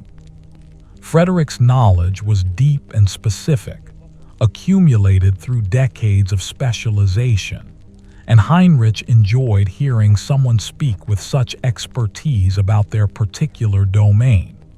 It reminded him that every trade had its own complexities and subtleties, its own body of knowledge that took years to master. When they parted, Heinrich continued his walk, eventually circling back toward his own neighborhood. The afternoon was progressing toward evening, the light beginning to take on that golden quality that comes in the hour before sunset. Shadows were lengthening, and the air was growing cooler, carrying the promise of a cold night ahead. He pulled his cloak more tightly around himself and walked with steady purpose back to his counting house. Dietrich was still at work when Heinrich returned, and the apprentice looked up with a slight expression of relief, as though he had been concerned about managing alone for so long. Heinrich reassured him with a nod and settled at his own desk, resuming the afternoon's work as though the walk had been merely a brief interruption rather than an extended absence. The counting house felt especially welcoming after his time outdoors. The warmth from the ceramic stove and the familiar surroundings creating a sense of shelter and safety. The remaining hours before evening passed in quiet productivity, both men absorbed in their respective tasks, the light fading gradually outside the windows until Heinrich rose to light candles. The flames took hold and steadied, casting their warm glow across the room, and the day completed its gentle arc from morning through afternoon toward night, each phase flowing naturally into the next in the endless rhythm that Heinrich found not monotonous but deeply, profoundly satisfying. This life of careful work and measured days, of relationships maintained and obligations fulfilled, of small pleasures noticed and appreciated, of contentment found not in dramatic events, but in the quiet accumulation of moments like these, each one unremarkable, yet each one contributing to a whole that was exactly what he wanted, exactly what he had worked to create, exactly what brought him peace. The evening settled over the counting house with its familiar gentleness, and Heinrich found himself reviewing a ledger from several years past, comparing entries to current accounts as part of his ongoing effort to understand long-term patterns in the trade. The numbers told stories of harvests good and poor, of seasons when ships arrived early and seasons when ice delayed them, of steady relationships with reliable partner and occasional disappointments with those who proved less trustworthy. Each entry was a small piece of a larger puzzle, and Heinrich took satisfaction in seeing how the pieces fit together over time. Dietrich worked nearby, copying the day's transactions into the permanent records, his script growing more confident with each passing week. The young man had developed a pleasing consistency in his letter forms, and Heinrich noted with approval how rarely Dietrich now needed to scrape away errors. This growth in competence was gratifying to observe, a reminder that patient instruction bore fruit even when progress seemed slow. When the bells rang for Compline, marking the final prayer service of the day, Heinrich set aside his work and dismissed Dietrich for the evening. The apprentice gathered his things and departed, his footsteps descending the stairs and fading into the street. Heinrich remained at his desk for a time, not working but simply sitting in the candlelight, his hands resting on the smooth wood, his thoughts drifting without particular focus or urgency. The day had been full in its own quiet way. The completion of the warehouse proposal, the correspondence answered, the walk along the waterfront, the conversation with Frederick. Nothing dramatic or exceptional, yet each element had contributed to a sense of accomplishment and forward movement. This was how progress happened in his world, not through great leaps but through steady accumulation of small steps, each one taken with care and attention. He thought about the warehouse project and what it might mean for Lübeck's trade capacity. Additional storage would allow merchants to hold goods longer, waiting for favorable market conditions, rather than being forced to sell immediately upon arrival. This flexibility could improve profits and reduce risk, benefiting not just individual merchants, but the entire commercial community. The investment required was substantial, but Heinrich's calculations suggested it would prove worthwhile over time. His mind moved from the warehouse to other matters. The oak planks that Frederick had available, the flax from Riga, the salt contracts being negotiated. Each of these represented an opportunity, a potential transaction that could strengthen his business and contribute to the network of relationships that sustained him. But none demanded immediate action or created anxiety about outcomes.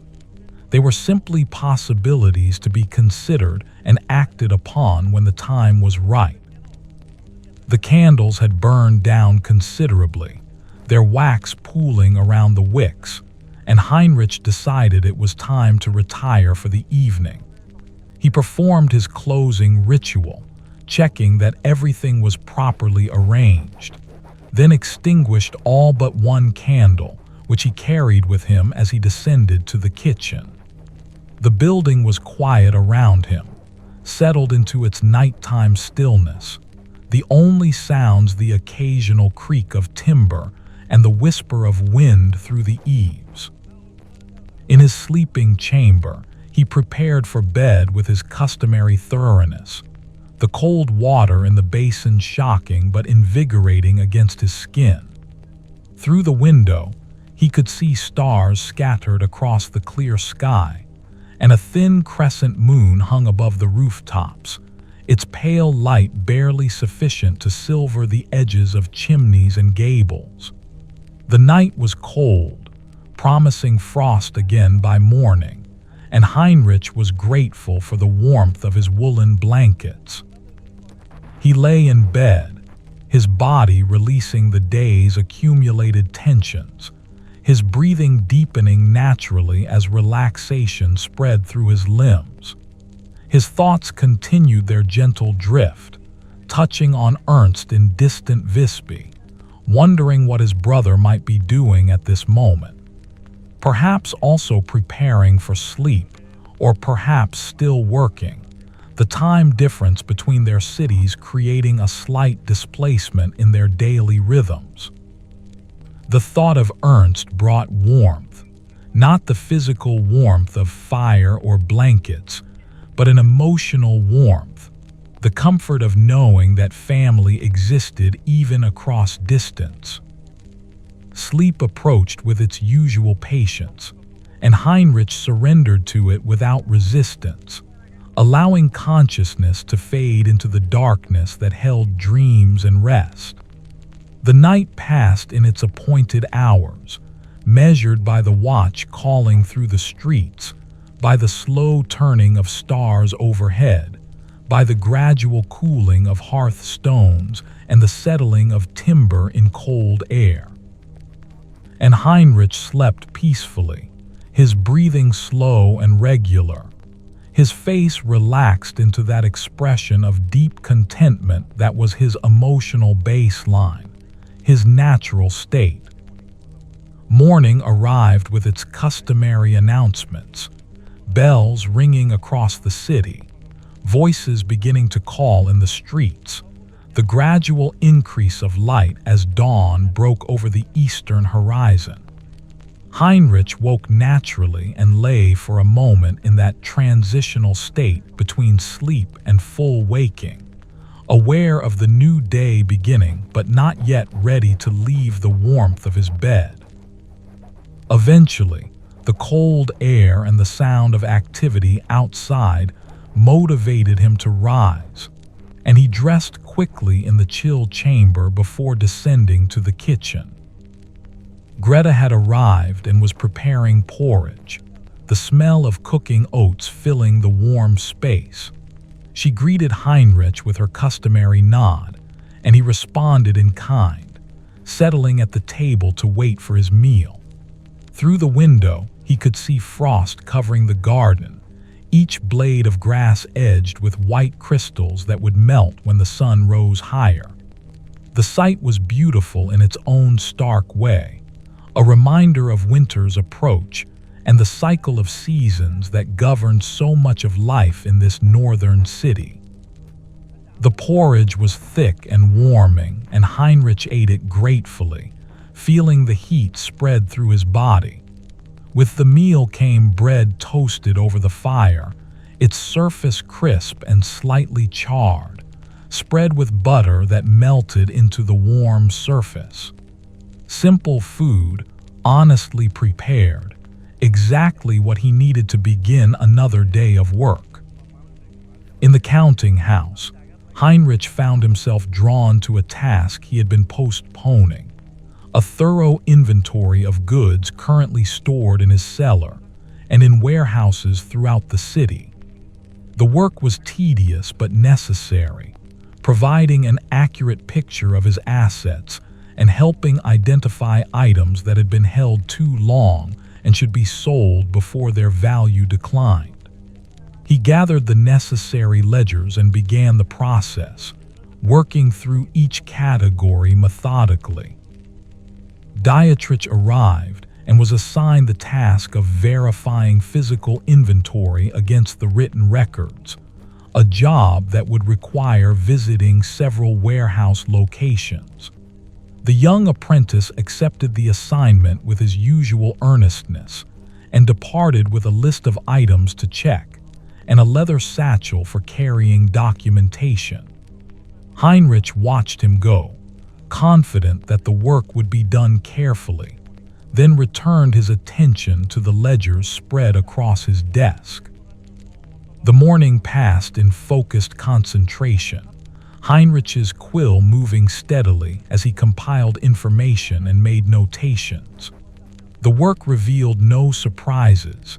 His inventory was well managed, with most items either recently acquired or of the type that held value well over time. A few items stood out as candidates for sale, goods that had been held longer than optimal, but nothing alarming or problematic. The exercise confirmed what he already knew. His business was sound, his decisions prudent, his methods effective. By midday, when the bells rang for sext, Heinrich had completed the initial phase of the inventory review. He set aside the ledgers and descended to the kitchen for his meal, finding Greta had prepared a soup of dried peas with chunks of smoked pork, thick and nourishing, accompanied by bread and cheese. He ate alone, Dietrich still out on his inventory rounds, and found the solitude pleasant rather than lonely. The quiet of the kitchen, broken only by the crackle of the fire and the occasional sound from the street outside, created a peaceful interlude in the day's work. After the meal, rather than returning immediately to the counting house, Heinrich allowed himself a rare indulgence, a brief rest in the chair by the kitchen fire. He settled into the worn wood, feeling its familiar contours support his back, and closed his eyes. Not to sleep, but simply to rest, to allow his mind to drift without the structure of work to direct it. The warmth from the fire was pleasant against his face, and the sounds of the kitchen, the settling of embers, the ticking of cooling pottery, the distant call of a vendor in the street, created a soothing backdrop. His thoughts wandered to his father, dead now for more than 10 years, who had taught him this trade and these methods. Heinrich could still remember sitting in the counting house as a boy, watching his father work with the same patient attention Heinrich now brought to his own tasks. The memory was clear and warm, untainted by grief or regret, simply a recognition of continuity and inheritance. His father had built a successful business through careful work and honest dealing, and Heinrich had maintained it through the same principles. Now Dietrich was learning these same methods, and perhaps someday the young man would pass them along to an apprentice of his own. The thought brought Heinrich a sense of participation in something larger than his individual life, a chain of knowledge and practice, extending backward into the past and forward into the future. He was neither the beginning nor the end of this chain, merely one link among many, but that position felt exactly right to him. He had no desire to revolutionize the merchant's craft or to achieve fame beyond his immediate community.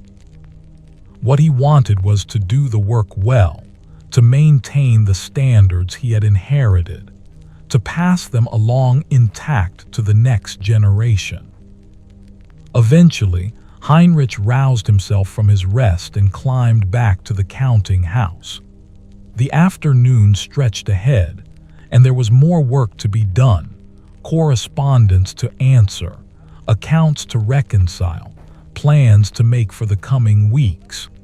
But he felt refreshed by his brief interlude of rest, his mind clear and ready to engage with whatever tasks awaited. Dietrich returned in mid-afternoon, his cheeks reddened from the cold air, carrying documentation from the warehouse visits. The apprentice reported his findings, which matched the ledger entries almost perfectly, with only minor discrepancies that were easily explained and corrected. Heinrich listened carefully, asked clarifying questions, and praised the thoroughness of Dietrich's work. The young man's face showed quiet pleasure at the approval, and Heinrich recognized in that expression something of his own younger self, eager to please and to prove competent. They worked together for the remainder of the afternoon, updating records based on the inventory verification, making notes about items to be sold or transferred. The collaboration felt easy and natural, each man knowing his role and performing it without need for extensive discussion. This working relationship had developed gradually over the months of Dietrich's apprenticeship, built through repeated interactions and growing mutual understanding, and Heinrich valued it as one of the small but significant satisfactions of his life. As evening approached and the light began to fade, Heinrich lit candles and continued working, not because urgency demanded it, but because the work itself was engaging and the time available. Dietrich remained as well, absorbed in his own tasks, and the counting house filled with the familiar sounds and rhythms of concentrated effort. Outside, the city moved through its evening routines, shops closing, families gathering for meals, the watch beginning their rounds. And inside, in the warm circle of candlelight, two men continued their careful work, adding their small contributions to the vast record of commerce that stretched across time and space, connecting countless individuals through the invisible bonds of exchange and trust, mutual benefit and shared purpose, in the endless, patient accumulation of transactions that was both the substance and the meaning of a merchant's life in this prosperous Hanseatic city, in this autumn of the year 1432. The candles burned steadily in their holders, and Heinrich found himself absorbed in reviewing correspondence from a merchant in Tallinn, a man named Johann with whom he had conducted business for more than 15 years. The letter described the availability of beeswax from the Eastern Territories, pure and golden, suitable for candle making or for sale to churches that required quality wax for their altar candles. Johann's script was careful and clear, his descriptions detailed, his prices fair. Reading the letter felt like continuing a conversation that had been ongoing for years, each exchange building on previous ones, trust accumulated through consistent honesty. Heinrich composed his response, confirming interest in a moderate quantity of wax and inquiring about shipping arrangements. His quill moved across the parchment with practiced ease, the words flowing naturally because he knew exactly what needed to be said and how to say it. This was one of the pleasures of long-established relationships, the ease of communication, the absence of uncertainty or suspicion, the simple efficiency of dealing with someone whose character and methods were thoroughly understood. When the letter was complete, he set it aside to be sealed tomorrow after a final review, then turned his attention to updating his personal ledger, the one that tracked his overall financial position rather than individual transactions. This quarterly ritual provided a comprehensive view of his wealth and obligations, assets and liabilities, the overall health of his commercial enterprise. He worked through the calculations methodically, adding income from various sources, subtracting expenses and investments, arriving at a final figure that showed modest growth from the previous quarter.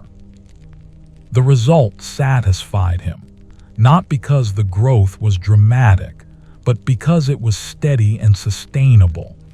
He was not seeking to become wealthy beyond reason or to expand his operations indefinitely. What he wanted was stability and sufficiency, enough income to live comfortably, and to participate in community projects like the Warehouse Initiative, enough security to weather occasional setbacks without anxiety.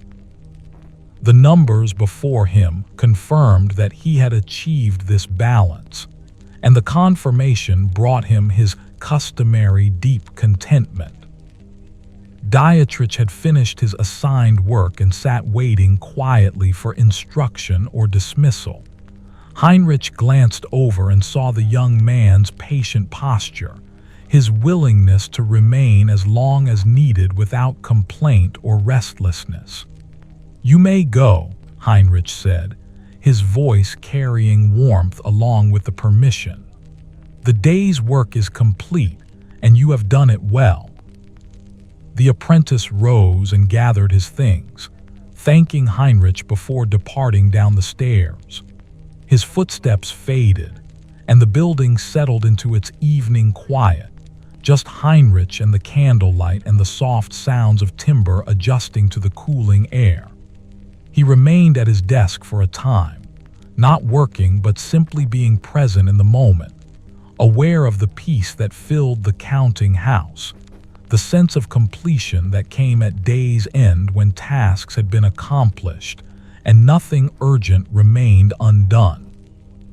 Through the window, he could see stars beginning to appear in the darkening sky, their light cold and distant but somehow comforting in its constancy.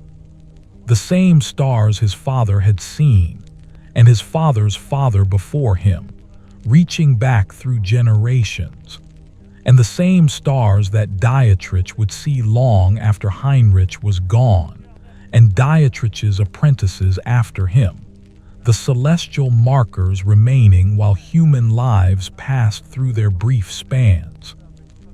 The thought was neither melancholy nor disturbing, simply an acknowledgement of scale and perspective. His life was one among countless others, his work a small contribution to endeavors much larger than himself. But small did not mean meaningless. Each contribution mattered, each careful transaction and honest dealing added to the overall fabric of commerce and community. He was content with his portion, satisfied with the role he played. Eventually, Heinrich rose and began his closing routine, moving through the familiar steps that marked the transition from work to rest. Ledgers were shelved, quills cleaned, ink pots sealed. The candles were extinguished one by one until only a single flame remained, which he carried as he descended to the kitchen. The building embraced him with its nighttime stillness, and he moved through it with the confidence of long familiarity, each step taken without need for conscious attention. In the kitchen, the hearth held only embers, glowing faintly in the darkness. Heinrich banked them carefully, ensuring they would remain viable until morning when Greta would revive them for cooking. The task required only a few moments but demanded care. Too little ash and the coals might burn out entirely. Too much and they might smother. The correct balance came from experience, from having performed this task hundreds of times over the years until it became second nature. He climbed to his sleeping chamber, the candle casting dancing shadows on the walls as he ascended the narrow stairs. The chamber was cold, the frost outside having drawn heat from the room, and Heinrich could see his breath misting in the candlelight. He washed quickly in the basin, the water nearly ice-cold against his skin, then dried himself briskly and dressed in his sleeping shirt before extinguishing the final candle and climbing into bed. The woolen blankets held the day's accumulated warmth, and Heinrich pulled them close, feeling the cold slowly give way to comfort. His body began to relax, muscles releasing their tensions, breathing deepening as sleep approached. Outside, the night was utterly still.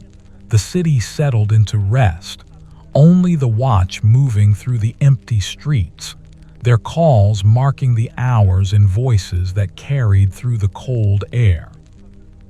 His last conscious thoughts were of the beeswax Johann had offered, pure and golden, and of the candles that would be made from it, providing light in countless rooms and chapels throughout the region. From the hives of eastern forests to the workshops of Lübeck, a journey of hundreds of miles, transformed from one useful form to another through the patient work of many hands. Commerce as alchemy, turning distance and effort into value and connection. Sleep claimed him gently, and the night passed in its appointed course. Dreams came and went, fragments and impressions that would fade with morning, leaving behind only the faintest traces of memory.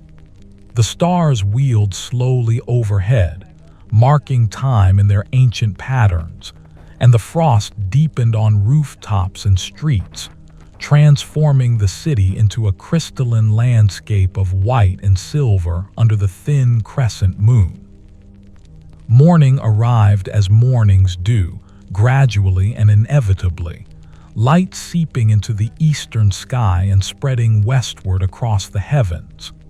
Heinrich woke naturally, his body attuned to the rhythms of dawn even before the bells began their ringing.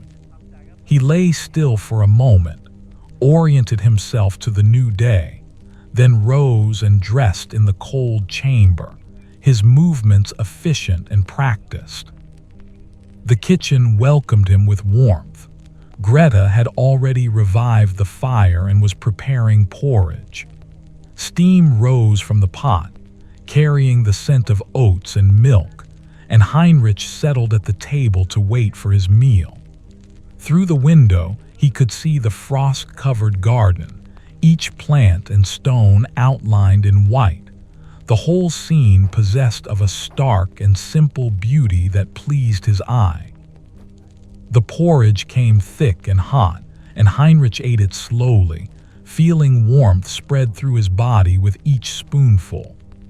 Greta moved about her work with her customary efficiency, and the kitchen filled with the comfortable sounds of domestic routine, the clatter of pottery, the scrape of a spoon in a pot, the soft thud of wood being added to the fire.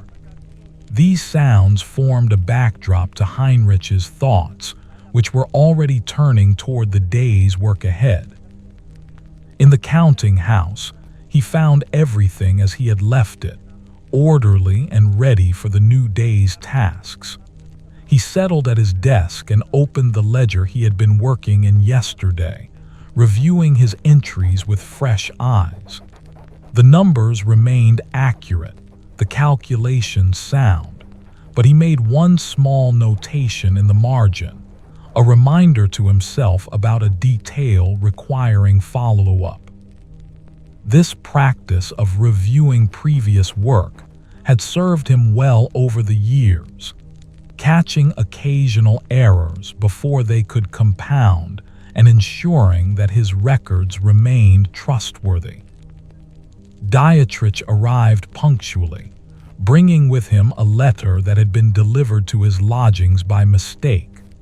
The letter was addressed to Heinrich, bearing the seal of the Guild Council, and he opened it with interest. The contents proved routine, confirmation that his warehouse proposal had been received and would be discussed at the next council meeting, along with a request that he attend to answer any questions that might arise. Heinrich read through the letter twice, noting the date and time of the meeting, then filed it with other guild correspondence for future reference. The morning unfolded in its familiar pattern, tasks following one another in logical sequence.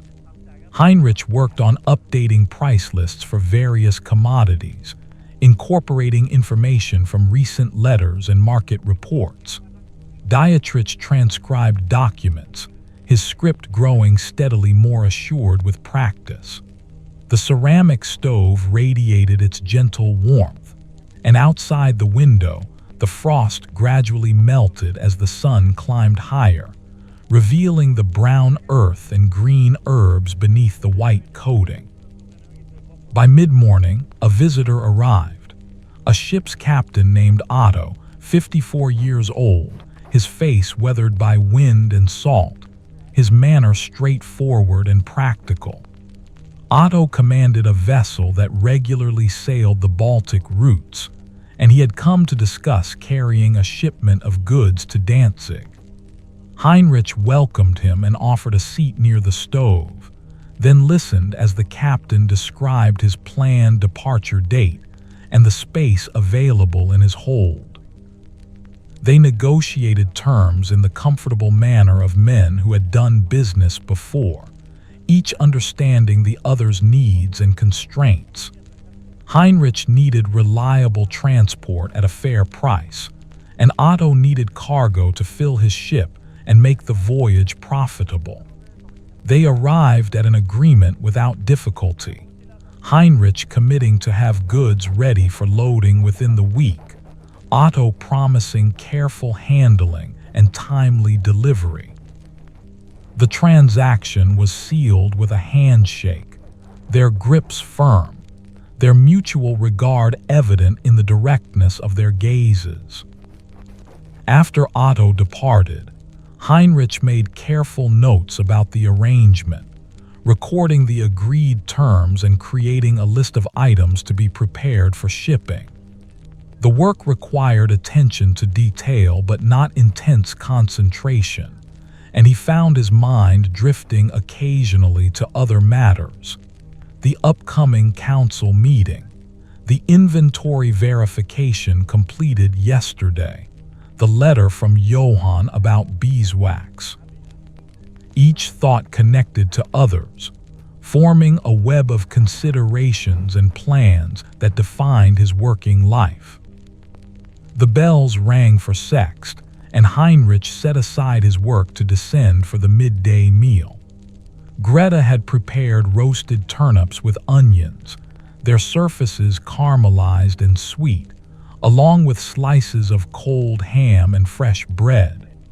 Heinrich ate at the kitchen table, chewing slowly, aware of how the food nourished him, grateful for its simple goodness.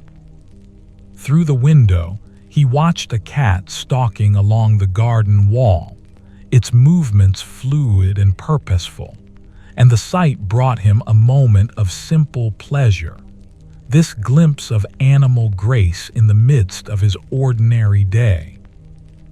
After the meal, he remained in the kitchen for a few minutes, sitting in the chair by the fire, allowing himself this brief interval of rest.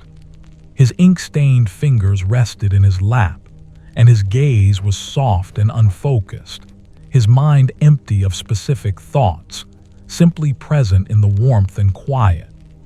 These small pauses scattered throughout his days were, he had come to realize, essential to his well-being, moments when he stepped back from purpose and effort to simply exist without agenda or ambition. When he returned to the counting house, refreshed by his rest, Heinrich found Dietrich working diligently at his desk. The afternoon's tasks awaited, more correspondence, more record-keeping, the ongoing work of maintaining his commercial enterprise. He settled into his chair with a sense of readiness, his quill finding the ink, his attention focusing on the page before him, and the counting house filled once more with the sounds of careful work, the scratch of quills and rustle of parchment, the quiet breathing of two men absorbed in their separate but complementary tasks, contributing their efforts to the vast and intricate network of commerce that sustained them and countless others across the northern world. The afternoon light streamed through the tall windows of the counting house, illuminating dust motes that drifted lazily in the air like tiny stars suspended in amber. Heinrich worked steadily on preparing the manifest for Otto's ship, listing each item that would be loaded for transport to Danzig: barrels of salted herring, bales of woolen cloth, sealed amphorae of linseed oil, bundles of tanned hides. Each entry required careful notation of quantity and estimated weight, information that the captain would need to properly distribute cargo in his hold. The work was methodical but not monotonous, each item calling to mind its own story of origin and destination. The herring had been caught in northern waters and processed in Lübeck's fish houses, the cloth woven in workshops throughout the city, the oil pressed from flax seeds grown in fields he had never seen but could imagine, golden expanses swaying in summer breezes. All of it would travel by ship across the Baltic, arriving eventually in Danzig, where other merchants would receive it, adding their own margins before selling to craftsmen and housewives, shopkeepers and nobles, the goods dispersing through countless hands to serve countless purposes. Dietrich was engaged in copying a complex contract, his tongue occasionally visible between his lips as he concentrated on reproducing the legal language exactly. The young man's dedication to accuracy was one of his most valuable qualities, and Heinrich appreciated it anew each time he observed the apprentice at work. In a profession where errors could prove costly and reputation depended on reliability, this attention to detail was not merely desirable but essential. The bells of the Marienkirche rang for none, marking the 9th hour, their bronze voices rolling across the city in familiar waves. Heinrich paused in his work to listen, as he always did, finding in the sound a marker of time passing but also of continuity, of patterns that persisted across generations. Those bells had rung for centuries before his birth and would continue ringing long after his death, measuring out the hours for inhabitants he would never know, in a future he could only dimly imagine. When the manifest was complete, Heinrich reviewed it carefully, checking each entry against his memory and his warehouse records, ensuring nothing had been omitted or miscounted. The document would become part of the official record of the shipment, evidence of what had been sent and what should arrive, protection against disputes or misunderstandings. The careful preparation of such documents was part of what distinguished reputable merchants from those who operated on uncertainty and trust alone. He set the manifest aside and reached for another letter requiring response, this one from a factor in Novgorod describing the availability of furs, marten and fox, beaver and squirrel, from the Russian territories. The prices quoted were reasonable but not exceptional, suggesting steady supply without unusual scarcity. Heinrich considered the information carefully, weighing it against his knowledge of demand in Western markets and his current inventory of furs held in storage. After some thought, he composed a response expressing moderate interest and requesting more detailed information about quality and condition. The fur trade required particular attention to such details. A pelt could appear valuable but prove flawed upon close inspection, and distance made verification difficult until goods actually arrived. Heinrich preferred to ask many questions before committing rather than discover problems after the fact, a cautious approach that had served him well throughout his career. As he wrote, his thoughts drifted briefly to the animals whose pelts would become articles of trade: martens running through northern forests, foxes hunting in winter snow, beavers building their dams in remote streams. He felt no particular sentiment about their deaths, understanding that such was the way of the world, but he did feel a kind of abstract gratitude for their contribution to commerce and to the livelihoods they sustained, including his own. The afternoon progressed quietly, the light shifting as the sun moved westward, shadows lengthening across the floor.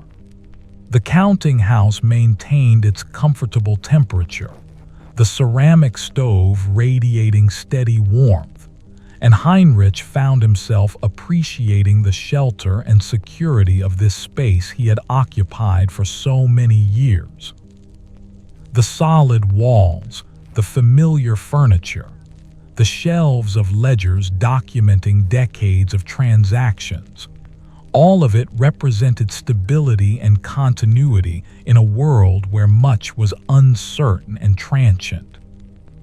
When the letter to Novgorod was complete, Heinrich turned his attention to reviewing the accounts of a wool merchant with whom he had recently begun doing business. The merchant, a man named Gerhard, was younger than Heinrich and still establishing his reputation, which meant his transactions required closer scrutiny than those of long-trusted partners. The numbers appeared sound, payments made on time, quantities delivered as promised, but Heinrich made careful notes of everything, building his own record to supplement Gerhardt's documentation. Trust, he had learned over the years, was something earned gradually through consistent performance. He gave Gerhardt credit for what he had done well, while remaining appropriately cautious about extending too much credit too quickly. This balance between openness and prudence was one of the skills that defined successful merchants, the ability to recognize opportunity without courting unnecessary risk. Dietrich completed his copying and brought the document to Heinrich for review. The contract had been reproduced perfectly, each clause identical to the original, the script clear and professional. Heinrich nodded his approval and added the document to the stack of completed work, then assigned Dietrich a new task, organizing correspondence from the past month by sender and subject, creating an index that would make future reference easier. The apprentice accepted the assignment and set to work, sorting through letters with careful attention, his expression serious and focused. Heinrich watched for a moment, then returned to his own tasks, satisfied that Dietrich was developing not just technical skills, but also the habits of organization and forethought that would serve him throughout his career. As evening approached, the quality of light in the counting house began to change, the bright clarity of afternoon giving way to something softer and more golden. Heinrich paused in his work to light a single candle, not yet necessary for seeing but a preparation for the darkness that would soon arrive. The flame caught and steadied, and he returned his attention to the ledger before him, making the final entries of the day's transactions. A knock at the door interrupted his concentration, and he called permission to enter. A young clerk from the guild hall appeared, carrying a sealed message. Heinrich accepted it and offered the boy a small coin for his trouble, which was pocketed with a quick bow before the clerk departed back down the stairs. The seal bore the guild's official mark, and Heinrich broke it carefully, unfolding the parchment to reveal a notice about the upcoming council meeting. The notice provided additional details about the agenda and confirmed his assigned time to present the warehouse proposal. Heinrich read through it twice, committing the information to memory, then filed it with other guild correspondents. The meeting was still several days away, giving him ample time to prepare any additional materials that might be needed and to anticipate questions that council members might raise. With that matter attended to, Heinrich found himself with no pressing tasks remaining for the day. He could continue working. There was always more to be done, but he felt no compulsion to do so. The day's essential work was complete, and what remained could wait until tomorrow without consequence. He glanced at Dietrich, who who was still absorbed in organizing correspondence, and decided to let the young man finish his current task before dismissing him. Heinrich rose from his desk and crossed to the window, looking out at the city in its evening aspect. The sky held streaks of orange and pink where the sun was setting, and the buildings cast long shadows across the streets. People were making their way home from work, moving with the slightly quicker pace that came at day's end when rest and supper beckoned. A handcart rattled past below, its wheels loud on the cobblestones, and someone called a greeting to someone else, their voices carrying briefly through the cooling air before fading. This ordinary scene, people going about their lives, the city functioning as it had for centuries, filled Heinrich with a profound sense of belonging and contentment. He was part of this community, contributing to its prosperity through his work, connected to countless others through the invisible networks of commerce and relationship.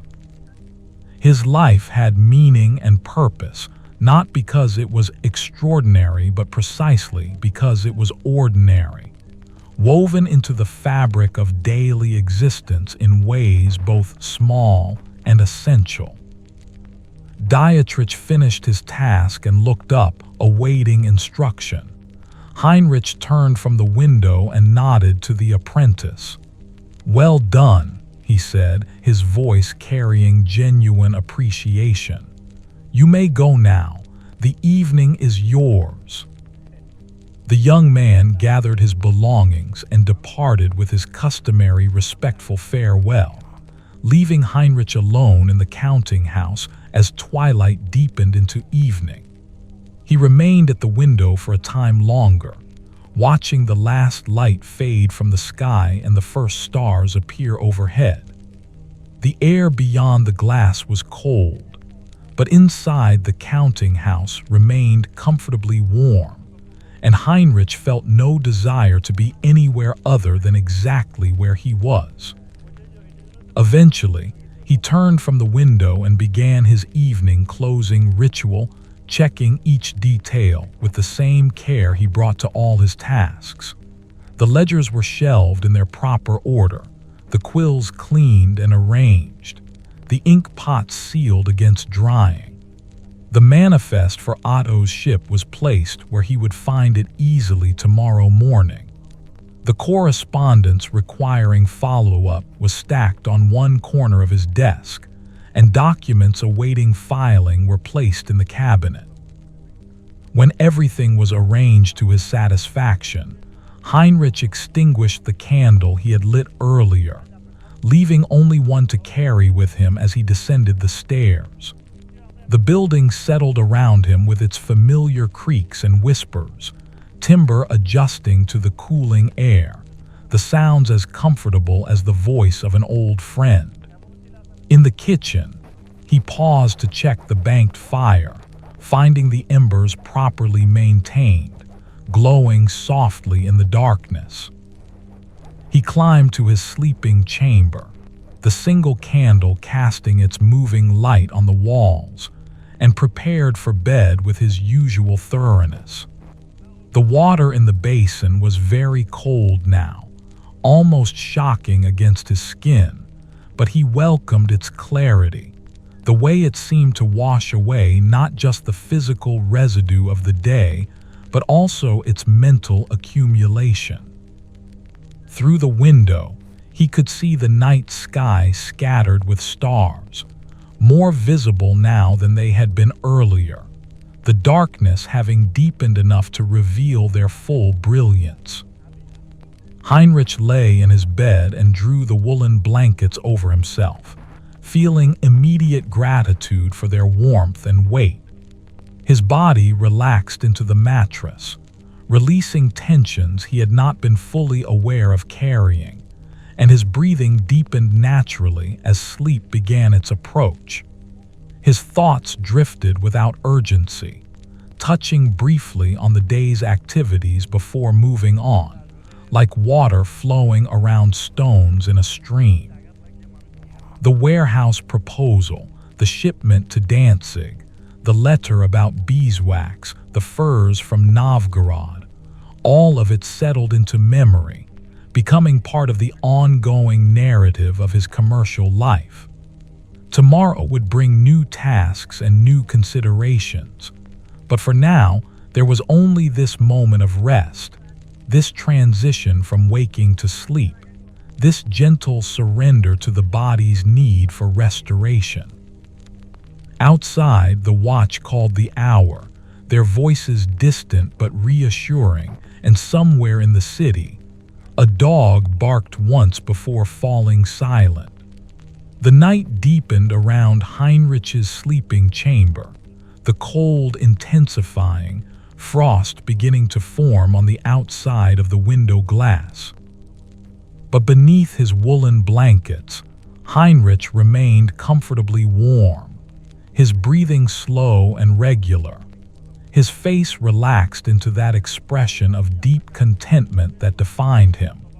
His 41 years having taught him that peace comes not from dramatic achievements or exceptional circumstances, but from the steady accumulation of days well lived, work carefully done, and gratitude consistently felt for the simple blessing of a life that fits its inhabitant as comfortably as these worn blankets fit his resting body on this cold autumn night in this prosperous city, where he has found his place and made his home.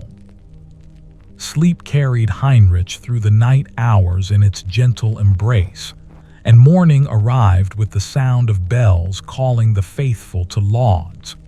He woke gradually, the transition from dreams to waking as smooth as oil spreading across water, and lay still for a moment in the pre-dawn dimness.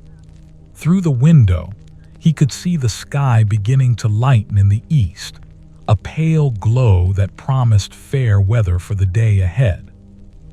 The frost had decorated the inside of the window glass with delicate patterns that resembled ferns and feathers, nature's artistry rendered in ice. He rose and dressed in the cold chamber, his movements efficient despite the chill, then descended to the kitchen where Greta was already at work. The fire had been coaxed back to life from last night's embers, and warmth was beginning to fill the room. The smell of porridge cooking mingled with the scent of wood smoke, creating an atmosphere of domestic comfort that Heinrich never failed to appreciate. He settled at the table and accepted the bowl Greta offered, the porridge thick and steaming, sweetened this morning with dried currants that added small bursts of concentrated sweetness. As he ate, his thoughts turned to the day ahead. The shipment for Otto's vessel needed final preparation, which would require a visit to the warehouse to verify that all items were ready for transport. There were also several letters requiring attention, and he wanted to review his notes for the upcoming council meeting, ensuring his presentation of the warehouse proposal was thorough and persuasive. The tasks were neither urgent nor overwhelming, simply the normal accumulation of responsibilities that defined his working life. In the counting house, Heinrich found everything as he had left it the previous evening, orderly and ready for the new day.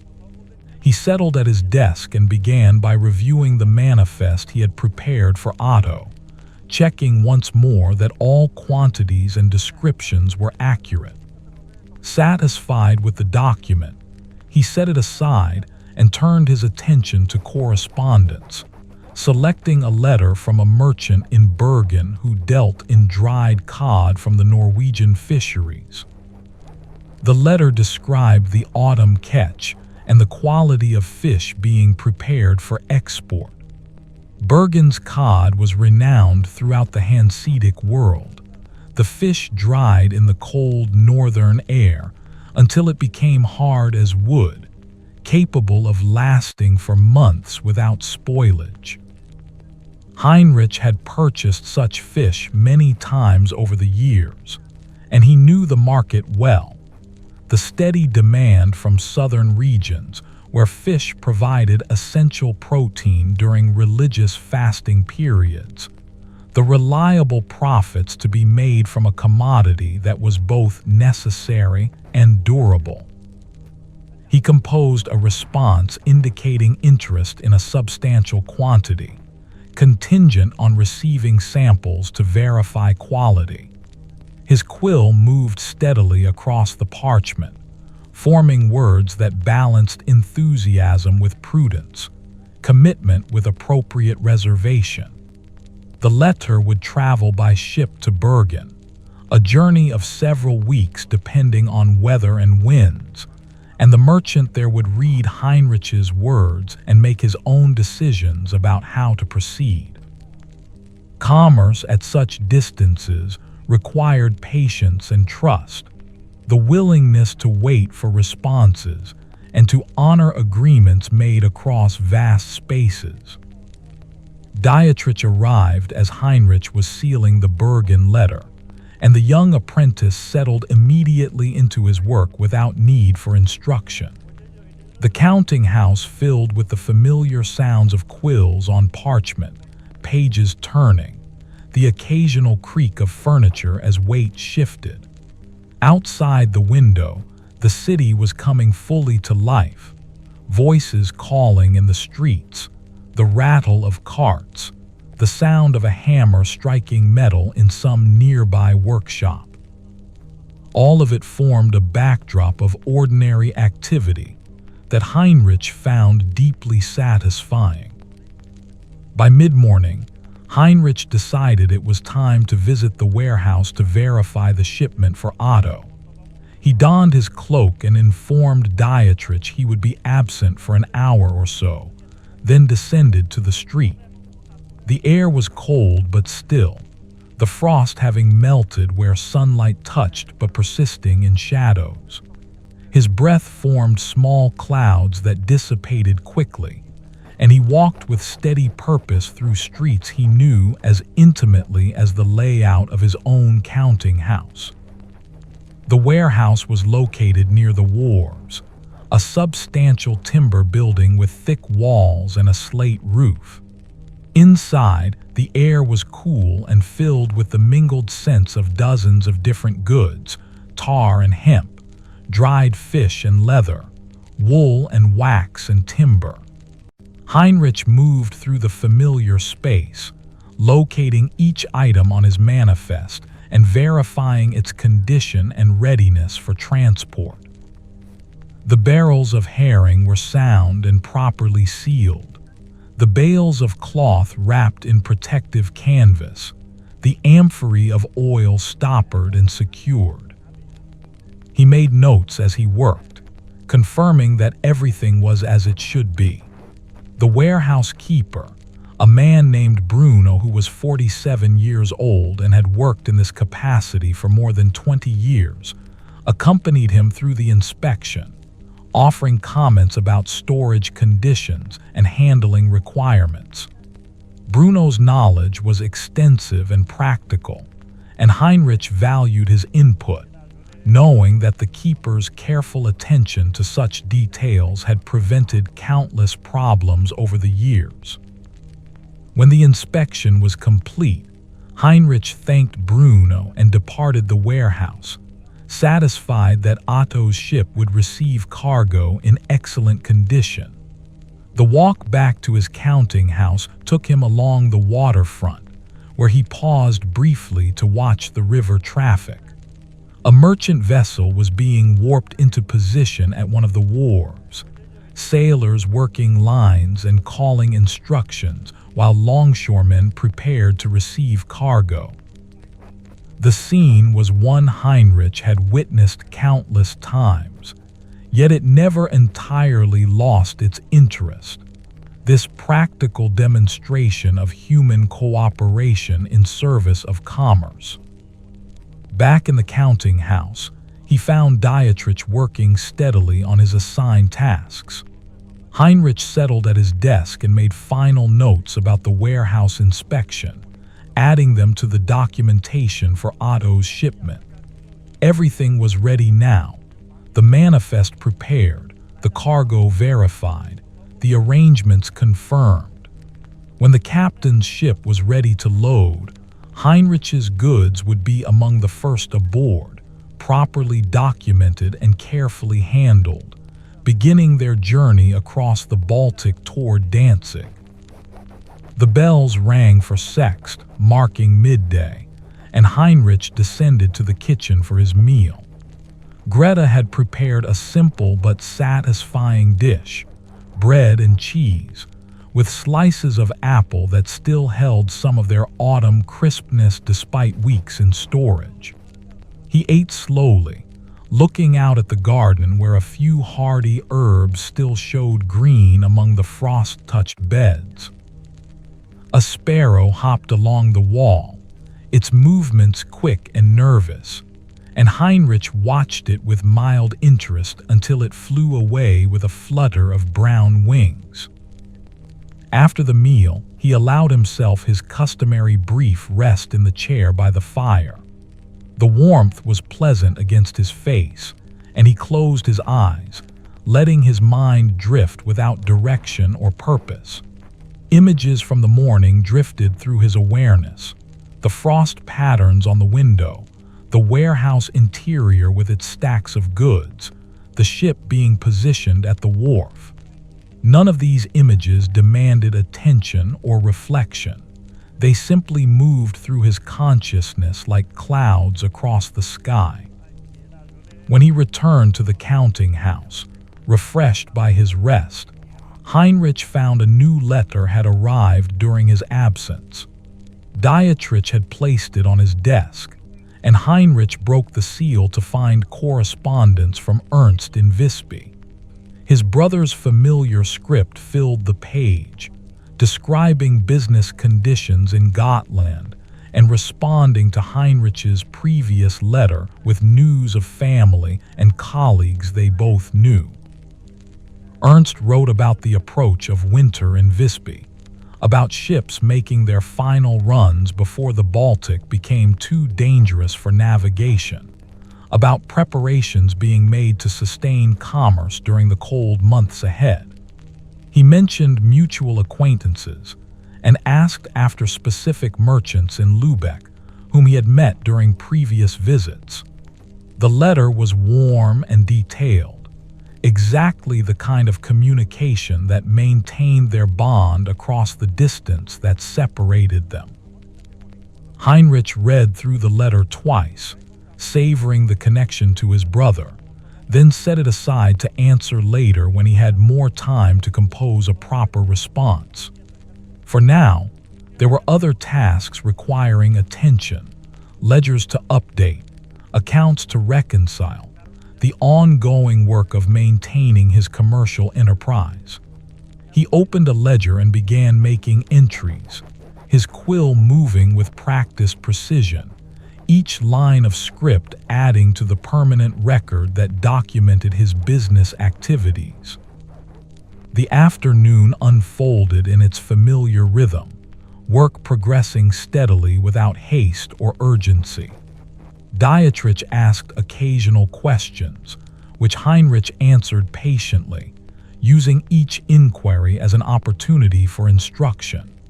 The young apprentice was learning not just the mechanics of record keeping, but also the underlying principles that guided commercial decisions: how to assess risk, how to evaluate partners, how to balance immediate profit against long-term relationships. As the light began to fade and evening approached, Heinrich found himself thinking about the council meeting scheduled for later in the week. He would need to present his warehouse proposal clearly and convincingly, addressing potential concerns while emphasizing the benefits to the entire merchant community. The prospect did not cause him anxiety. He was comfortable speaking before the council, having done so many times over the years. But he did want to ensure his presentation was thorough and well organized. He made notes about points to emphasize: the increasing volume of trade requiring additional storage capacity, the favorable location of the proposed warehouses, the reasonable cost given the expected benefits, the opportunity for established merchants to participate in a project that would serve the community for generations. Each point would need to be developed with specific examples and supporting information, arguments that would appeal to practical men accustomed to evaluating proposals on their merits. The bells rang for vespers, their sound rolling across the city in familiar waves, and Heinrich paused in his work to listen. The evening prayer service was beginning in churches throughout Lübeck, people gathering to mark the day's end and to offer thanks for its blessings. Heinrich was not particularly devout, but he appreciated the structure that religious observance provided, the way it marked time and created rhythms that organized communal life. When the bells had faded, he returned his attention to his notes about the warehouse proposal, refining his arguments and organizing his thoughts. This kind of preparation was essential, the difference between a presentation that persuaded and one that merely informed. He wanted the council to understand not just the facts of the proposal, but also its significance, the way it would contribute to Lübeck's continued prosperity and commercial preeminence. Dietrich completed his work and looked up, awaiting instruction or dismissal. Heinrich glanced at the young man and nodded. "You have done well today," he said, his voice carrying genuine approval. "Go now and rest. Tomorrow will bring its own tasks." The apprentice gathered his belongings and departed, his footsteps descending the stairs and fading into the street. Heinrich remained at his desk, continuing his work on the council presentation, the counting house quiet around him except for the scratch of his quill and the soft whisper of pages turning. Outside, the city was settling into its evening routines, and inside, in the warm circle of candlelight, Heinrich continued his careful preparation, his ink-stained fingers moving with practiced grace across the parchment, adding words that would carry his thoughts into the council chamber, and, he hoped, persuade practical men to support a project that would benefit them all, strengthen their community, and contribute to the ongoing prosperity of this remarkable city, where commerce and cooperation had created something rare and valuable, a network of trust and mutual benefit that spanned the northern world and sustained countless lives through the careful work of merchants like himself who understood that true wealth lay not in individual accumulation, but in the health of the entire system, the prosperity shared among many rather than hoarded by a few. In the patient building of relationships and institutions that would endure long after any individual's lifetime had passed. The candles continued their steady burning as Heinrich completed his notes for the council presentation, each point now clearly articulated, each argument supported by careful reasoning. He set down his quill and read through what he had written, satisfied that the presentation would serve its purpose. Tomorrow or the next day, he would review these notes again with fresh eyes, but for now, the work was complete enough. He rose from his desk and moved through his closing ritual with the same care he brought to everything. Ledgers shelved, quills cleaned, ink pots sealed. The candles were extinguished one by one until only a single flame remained, which he carried as he descended the stairs. The building settled around him in its nighttime stillness, familiar and comforting, each creak and whisper as known to him as his own breathing. In his sleeping chamber, Heinrich prepared for rest, the cold water in the basin shocking but cleansing against his skin. Through the window, stars scattered across the clear sky, their light steady and ancient, and he stood for a moment looking out at them before extinguishing his final candle and climbing into bed. The woolen blankets welcomed him with their warmth, and his body relaxed completely, releasing every small tension held through the day. His thoughts drifted to the warehouse project, to Otto's ship preparing to sail, to Ernst in distant Visby, to Dietrich learning his craft with such earnest dedication. All of it settled into a pattern of contentment, this life he had built through patient work and honest dealing. The deep satisfaction that was his constant companion filled him completely as sleep approached with its gentle inevitability. Outside, the watch called the hour through the cold night air, and somewhere distant, the river moved past the wharves in its eternal flow toward the sea. Heinrich's breathing slowed and deepened. His face relaxed into peace, and the counting house stood solid around him, these sturdy walls sheltering years of careful record-keeping, decades of transactions honestly conducted, a lifetime of steady purpose fulfilled through the quiet accumulation of days exactly like this one, each unremarkable yet each essential, each contributing to a whole that was precisely what he had always wanted. A merchant's life in a prosperous city, work that mattered, relationships that endured, and the profound contentment that comes from knowing one's place in the world and filling it well, day after day, season after season, year following year in the endless, comforting rhythm of a life well lived.